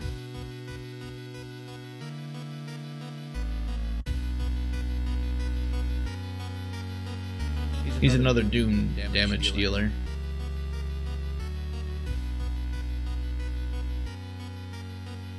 We've got an 80% chance to hit. We'll boost the first one by 10%, and then every swing after that will just be 80. Alright, so if we succeed here, on all 3 swings we win. Not too bad. And the cult member drops a curious statuette, +1 knowledge while held in the inventory. Nice. We're actually okay with that. There's a local legend about a heartbroken seamstress. One stormy night, she broke into this local inn and stitched the unsuspecting guests together. Her final gruesome artwork. So that's just a legend, right? Unfortunately, we don't have the hair or the thread or whatever it is, so I'm going to ignore the sewing machine for now, and we'll go through the cupboard. Oh! But she found us anyway, even though we didn't investigate the bazaar. Oh well. I guess it doesn't really matter which one you investigate there. Following a suspicious person, you enter an old, rundown mansion room. It stinks like spoiled milk, and has only 2 doors, one of which you came through. You can't see the strange man anywhere. Let's leave through the other door. Finding yourself back in the corridor, you see the man vanishing behind a corner. Since you're catching up, he doesn't have the time to lock the door. You lose the man, find occult books in the filthy room that are just as valuable. Wow. 10% EXP, and we gained a spell.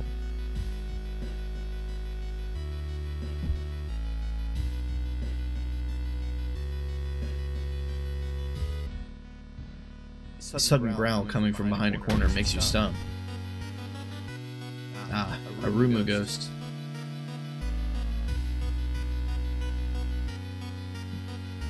Well, this one is a ghost, so we have no real choice other than to attempt to sever its connection to our world. We're going to be dealing 8 damage per turn. So in 3 turns we'll have her down, we'll lose 2 points, it's down to 2 points in reason. It's probably fine.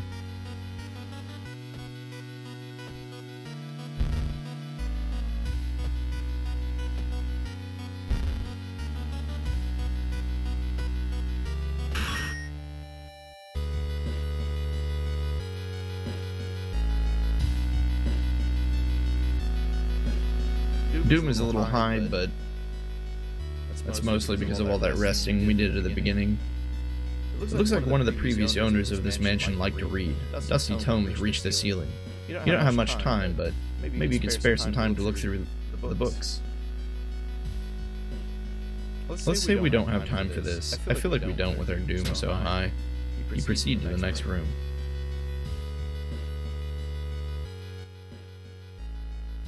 Study room. You aren't sure what to expect. Sturdy door to the study opens with a creak.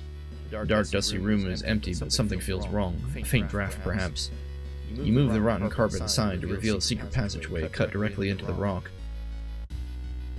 Following a strange song, you discover a hidden passage that leads you to an underground chamber connected to the sea. You can't find the source of the sounds, but then it hits you. The acoustics of this place make the waves sound like the most beautiful serenade. Mesmerized, you step closer to the stone altar at the end of the room. This is the same ending we keep getting. And I don't know how to get any of the different ones. Let's explore some more. You try to explore the side corridors, but it's too dark. If only you had some source of light. Yeah, we need some, like, flashlight or something to get a different ending, I think.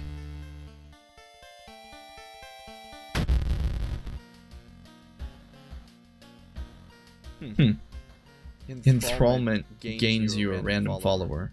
That's kind of neat, but I don't think it's something we're going to use.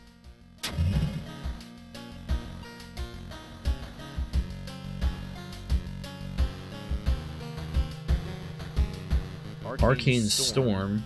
The reason cost of all spells is increased by 1. We really don't care about that.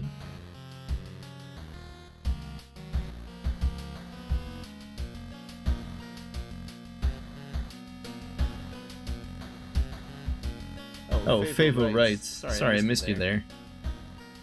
He said, the sculpture always attacks?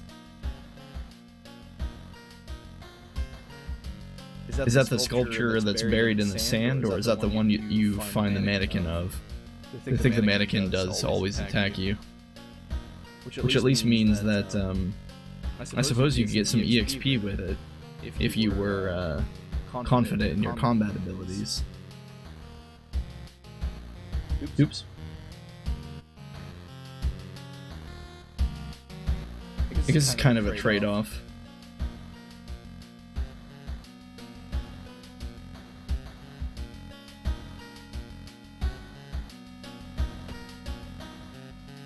At any rate, we got another key at least.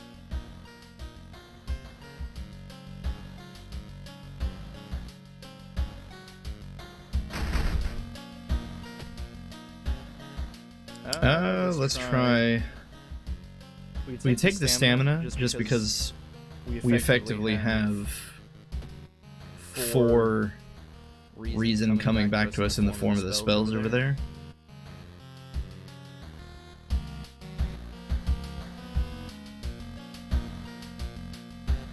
We'll want to keep this in our inventory simply for the knowledge boost.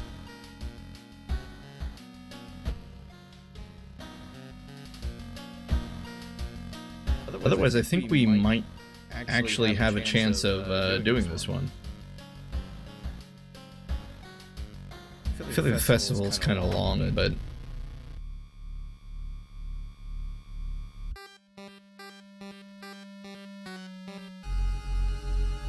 No matter what, though, I never seem to be able to get the other endings in the festival.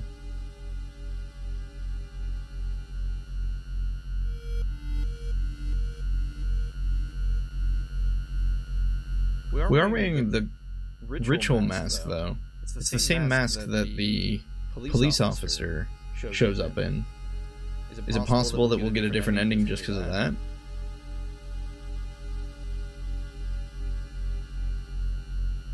Let's go to our room this time.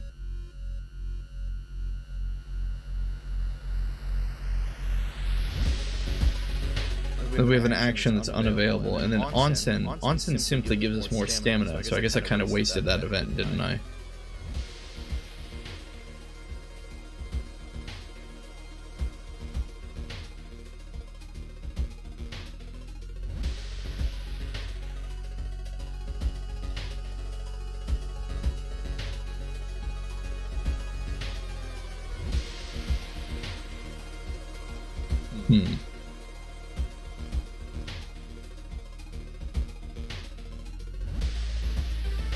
What about buying souvenirs would do?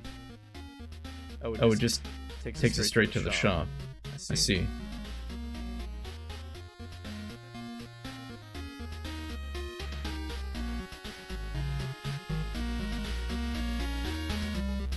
Well, it's not like we use our funds for anything anyway.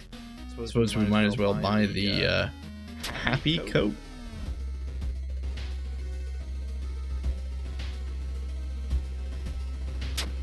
We'll just equip that.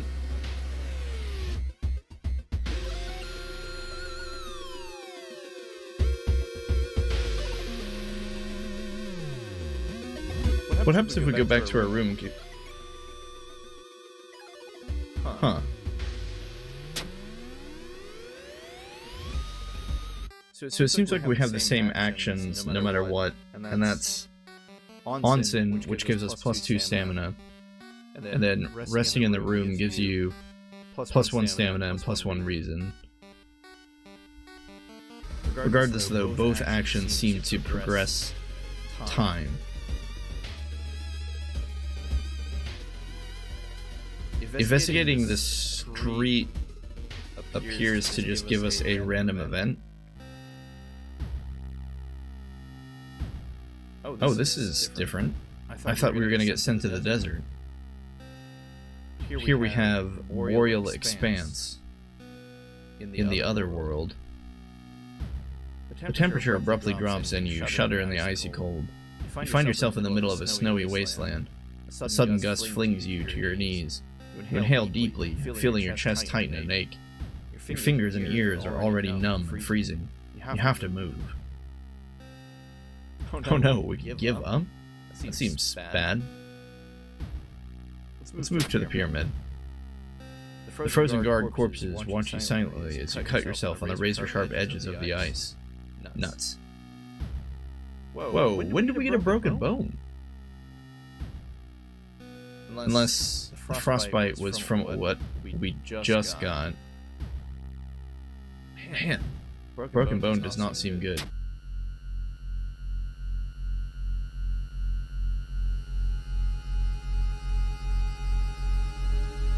Luckily, all of these penalties focus mostly on strength. Since we're running everything in a dexterity-based direction, it's not going to hurt us too bad. Still, though, the injury is a little frustrating. Let's look for friends. You stumble into your friend Asato. I need to help move some stuff. Can you help? Yeah, we'll help him. Okay, so Asato gained our team. He is a witch, or she is a witch, I'm not really sure.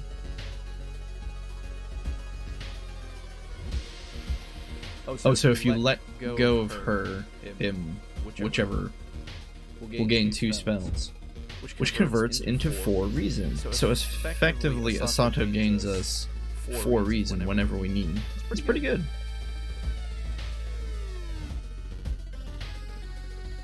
Let's enjoy the festival.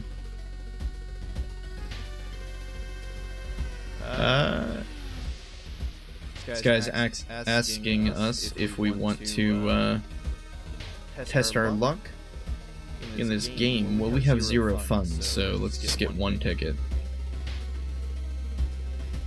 Oh, but we can't afford it, so we lose 1 reason.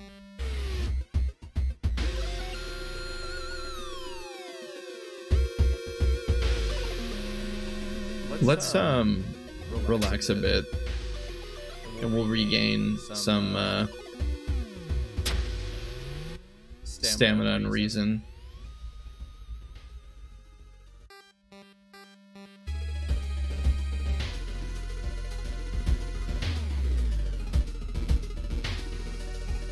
I think Asato, I don't know, clarifying gender of characters in this game is so hard sometimes.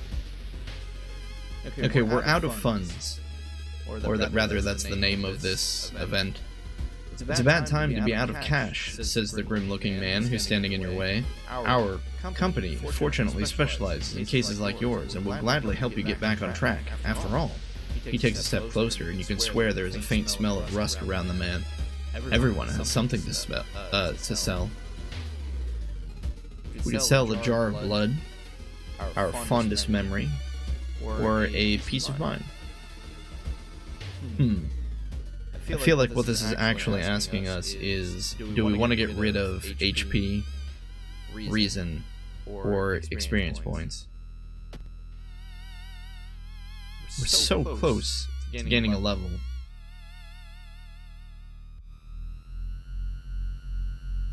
But I don't know how much it's going to cost us. We can heal our reason. Why don't we say peace of mind? The man smiles, handing you an envelope. You feel like you've made a huge mistake. Plus 5% doom, plus 2% funds. Or 2 funds, rather. Shoot. I thought that was going to take our reason, not doom. Doom is definitely not what we want to spend right now. Now there's a trapped dog. Unfortunately, we don't have the strength right now to attempt this. Let's go with don't risk it. You decide to leave the animal minus 1 reason, that's fine. I don't really feel like failing that one. A shape shimmers beneath the surface. With a splashy sound, something emerges from the murky depths. The leech girl.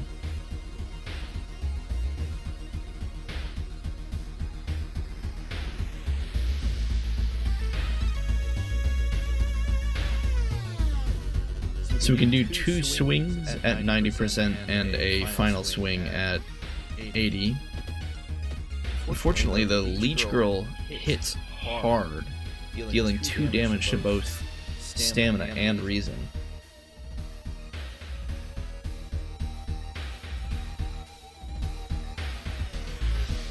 Now if we manage to hit... No, if we manage to hit with both these attacks, we fail. We have to hit with a 4 and a 3.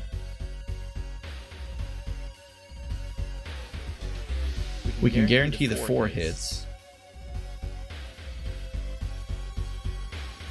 We only need to boost by 2, so let's boost to 100. Boost to 100. So both of these are guaranteed to hit. We should be okay here.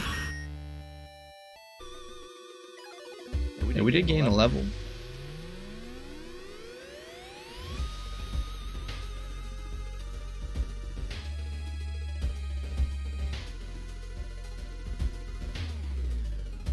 Whoa. Why did the screen reload like that? That was weird. I'm not sure why that happened.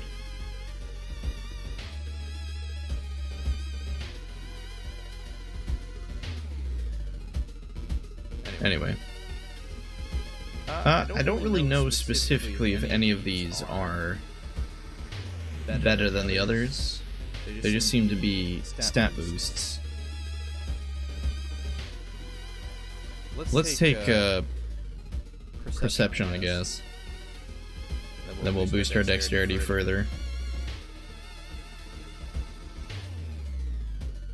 Oh, apparently we accidentally rested, which is not good because it raises our doom by 4%. That's too bad. And an event that raises our doom even more. Well, wait a minute, this is different. Normally we do a cult ritual, but this time it's taken us here? The sun is slowly rising as you get closer to the abandoned industrial building. Cautiously entering the factory, you can't help but notice the forest got totally silent. You were not the only ones trying to stop the ritual and save your friends. Special forces have raided the occult hideout, arresting the suspects. Led outside, the handcuffed cult leader suddenly stops. You are too late, they say in a raspy voice. Our lord is free once more. Minus 2 stamina. Ending B.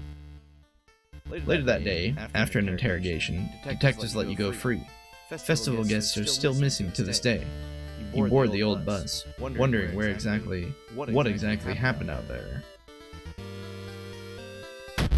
Okay, so we didn't manage to save everyone, but we did get a different ending.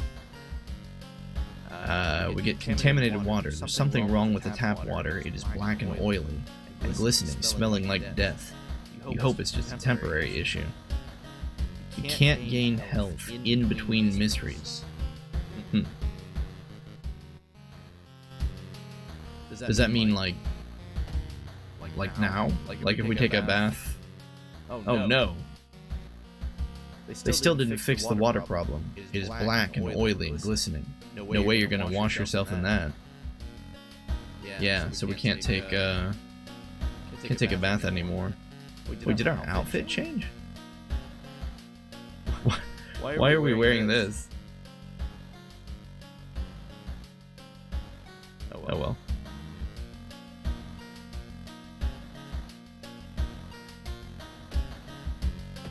We got absorb? What is that? Deals 2 damage, gain 2 stamina, but costs 4 reason.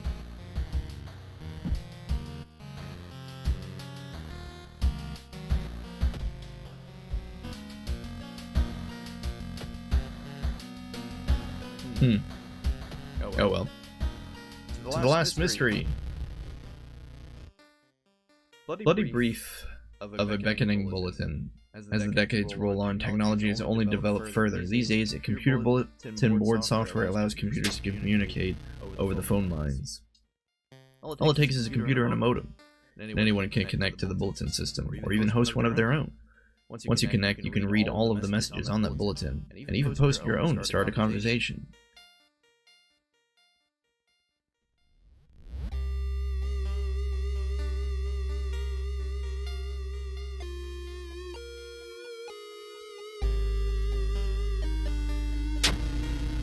Many use them to share files, or to chat about their favorite topics, everything from video games to sports to idol culture. But in the wake of a sudden string of weird suicides, things aren't all fun and games. Rumors surface that the deaths are linked to a bulletin system operated from somewhere within Shiokawa. What is behind the suicides? How could so many people all be driven to take their own lives? Even if the rumored bulletin system's phone number is found, there's no hope to investigate without a computer that can connect to it. Maybe the school library has one that will work. We need to attempt to do this by spending as little doom as possible. You carefully enter the biology classroom. The room seemed empty at first until you switched on the lights. You gasp in horror. Lying on the pool of blood is one of the teachers with a fruit knife in their hand. There's a jar of formaldehyde on the nearest table, mesmerized by the spiral pattern on the sea creature's skin. You step over the dead body and come closer, and then the voices start. Forgotten specimen deals 2 reason damage.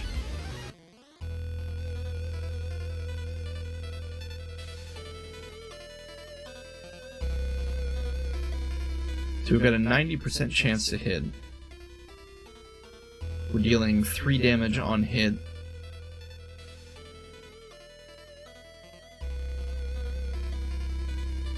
And if we boost it by 10, it's 100, of course.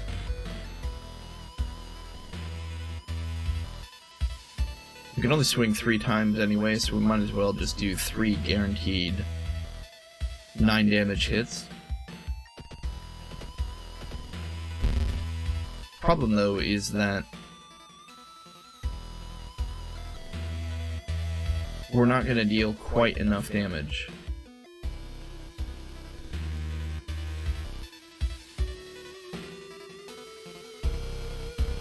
But I don't think there's anything we can really do about that. So we're just going to keep running the system.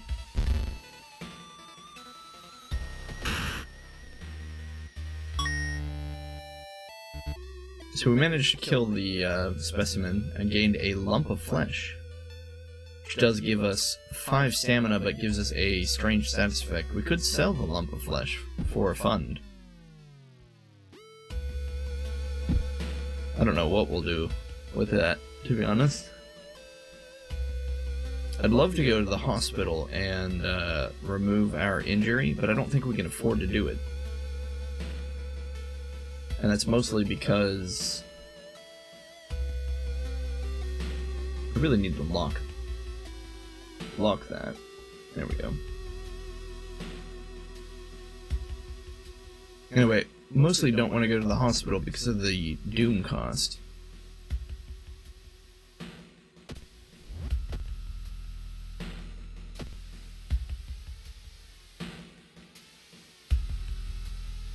We received a concussion, apparently. We're not going to cast any of these spells, so let's just go ahead and forget them.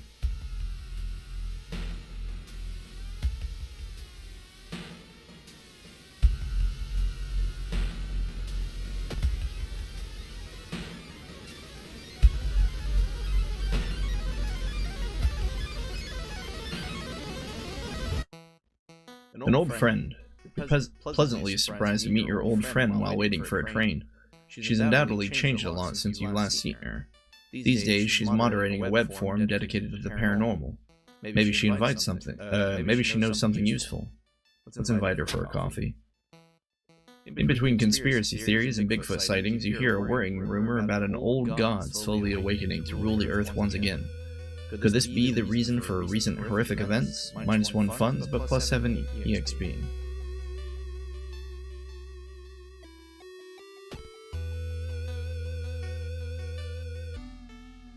You hear rustling on some other side of your apartment door. Someone is trying to get in. Cripes. An apartment stalker is accosting us.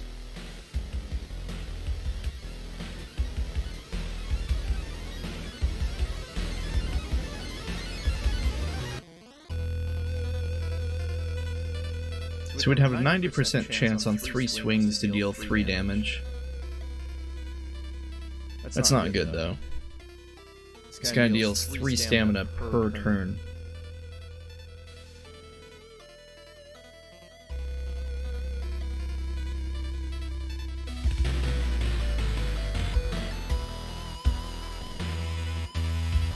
But there's not really any other way for us to increase our damage, is the problem.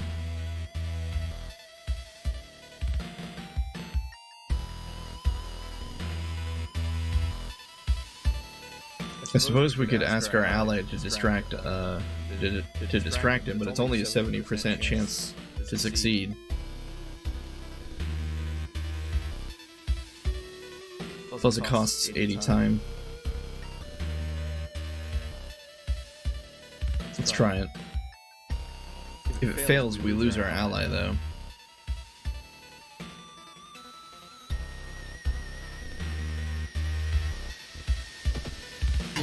Oh, we failed.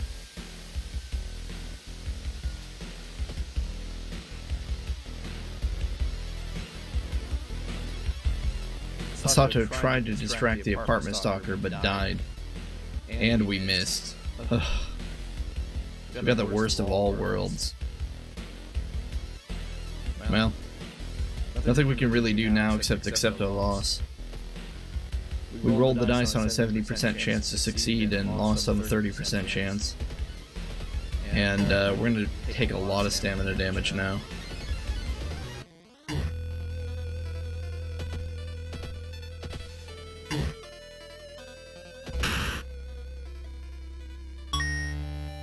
Well, we defeated the Stalker, got a baseball bat. That's unfortunately not going to be enough to help us. We are going to have to eat this lump of flesh to gain 5 stamina. But we get the status effect Branded, chance of raising doom after each investigation. This is not looking good. We lost our friend. We're branded. The wired preacher will lower our reason if we hang up immediately. If we listen to him, we lose even more reason, but we do lower the doom. That's handy.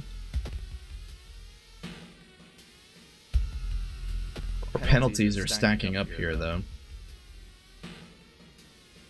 Let's let the nurse sleep.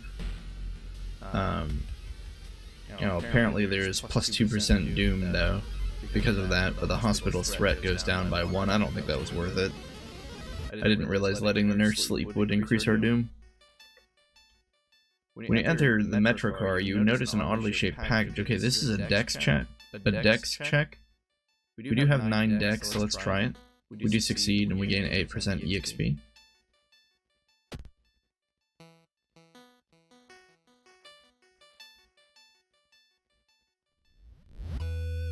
People point and talk about a man on the street. We lose 2 reason, but we gain a spell.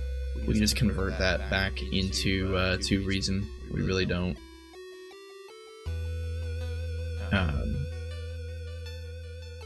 We really don't want spells right now.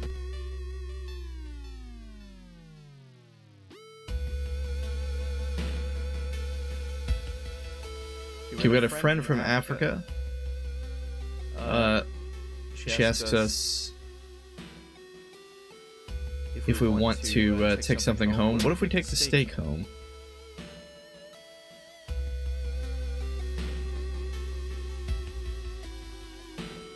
Looks like we can eat it to gain 2 stamina, but we gain a status effect. Let's see what the status effect is. We'll just eat it, and we gain hunger. Oh gosh. Apparently the steak makes us a little too hungry, and we lose 1 charisma. We have so many penalties all stacked up against us.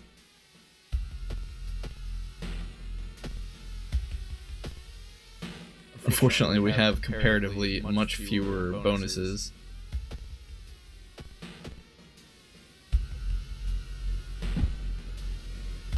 But we'll press on. Curious bookstore. You stumbled upon a forgotten bookstore in a small alley. The interior is cluttered with dusty old tomes, animal bones, weird vials, and stuffed exotic animals you don't recognize. Can I help you? Asks the tiny man behind the counter. I have things that will surely help you in your quest. Unfortunately, we only have 1 fund, so we'll have to apologize and say sorry just looking. Take your time, and see you soon. As soon as you arrive home, you dial the number and put the handset onto the modem. Her heart pounds as the computer fans exhale. The system hums. You hear a brief dial tone, and then it finally connects. Welcome home. Do you like it? Yes or no? What if we say no? It's okay. You don't have to be ready yet. Everyone will wait for you. We can either continue or say ... Let's do the ... Oh, no, we just don't have an option there. Okay, continue. Disconnected. Your connection suddenly cuts off. When you attempt to reconnect, you find that your number has been blocked from accessing the bulletin. Dejected, you solemnly pack up the computer to give it back. However, when you arrive back at the computer club, you find a note on the door. See you all soon. You soon learn that all members left in front of a train holding hands. With little other choice, you sell off the computer, the guilt weighing on you all the while. We lose 3 reason, Gain 5% Doom, but gain 3% funds. You find the bulletin's number in the phone book, but when you arrive at the address, you find the place empty. The bulletin was moved. Out of desperation, police begin confiscating modems and banning students from computers. Despite this, the suicides only seem to grow faster. They've spread even further than beyond Shiokawa, too.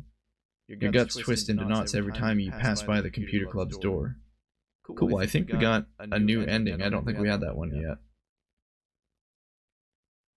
We do lose 3% Doom, which is definitely going to help us as we push forward into the final mystery.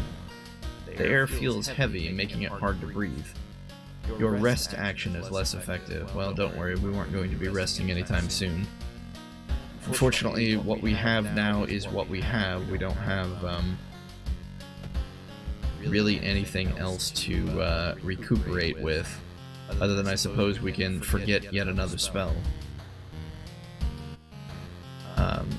For 2 more reasons. So we're going to go into the last dungeon with just 9 stamina, 9 reason. We'll go ahead and take second sight in case we run into any ghosts. And now we're faced with kind of a tough decision. Do we take stamina and a reason? Or reason, rather?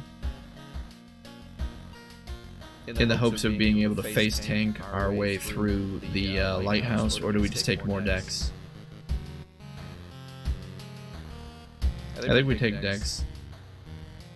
I know it's what we've been taking the entire time anyway, but if there was a way to split this, instead of getting +4 stamina or +4 reason, I might be tempted to do +2/+2. But yeah. Alright, so we have the final key. We'll go on down to the lighthouse, I guess. Fingers crossed. The ominous lighthouse has been closed down for longer than you can remember. Multiple padlocks prevent you from entering the building. You need 5 keys. Well, 5 keys we have. Let's enter the lighthouse. You finally made it inside the cursed lighthouse. Your gut is telling you 2 things: that whoever, or whatever, is behind the weird events must be on the highest floor of this place, and that you should run as far as you can. You're afraid. There won't be a way back once you start climbing these stairs. So it looks like we can rest to increase something at the cost of 2% Doom. I almost feel like it's perhaps worth it to do that once. And then we'll start climbing. Climbing up the winding staircase, you were stopped by a masked man wearing an expensive suit. The rules have changed, kiddo, he says, taking the jacket and the mask off. Nothing personal, really. Oh no. It's the guy who sold us the stuff. Or like gave us funds or whatever. Shoot. And he deals 2% Doom every turn. Oh no. Alright, well let's throw the baseball bat at him. 4 damage. We have a 105% chance to hit. But unfortunately we're just a little too slow to attack 4 times. So instead, let's attack once with a heavy hit, and then twice with a light hit. So we're going to deal 10 damage each round. It's not going to be enough though. Yeah, I think we just lose because of the Doom increase. Takashi-san.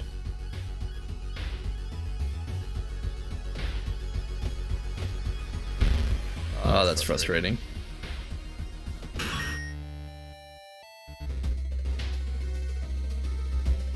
So the problem is, each and every time we go up the stairs, we lose 1% Doom. I think we're going to lose just based on Doom, but we'll play it out at least. Following the winding staircase, you find a metal gate that blocks your way. It's locked, but you notice an electrical cable. It seems to connect the door to a hole inside the central pillar. If there's a switch inside, you'll have to risk getting cut by the numerous glass shards and knives. You've managed to locate the door switch while avoiding the knives and glass shards. With a buzz, the gate opens. Following the winding staircase, you are stopped by darkness. A thick black cloud is obscuring your vision, and you can swear something is waiting for you on the other side. You decide to brave through the veil. You finally emerge a while later, safe. You can't, however, explain the blasphemous whispers you heard. Following the winding staircase, you find a metal gate that blocks your way. The cable that should be powering it is currently disconnected. The power box itself is covered in a weird, moist goo. Just inhaling the fumes makes your eyes itch and water, but to power the gate, you'll need to disconnect the faulty plug. You're surprised how much effort it takes to disconnect the faulty plug. As you force it, the weird goo burns your fingers. Finally, you manage to separate the faulty plug and connect the proper cable. With a buzz, the gate opens. But we lose because of the doom penalty. That's too bad. I think this makes the second time we've had a run ended by doom. Which is making me think that in future runs I really need to pay special attention to lowering doom as much as possible. I'm not really sure how to do that, though. Oh well. I think that's where we're going to end it for the day. That was fun enough. One of these days we'll successfully do the quick play option. At any rate, any of you out there who are still watching at this wee hour of the night, thank you so much, as always, and take care out there. Maybe I'll see you around in the next one.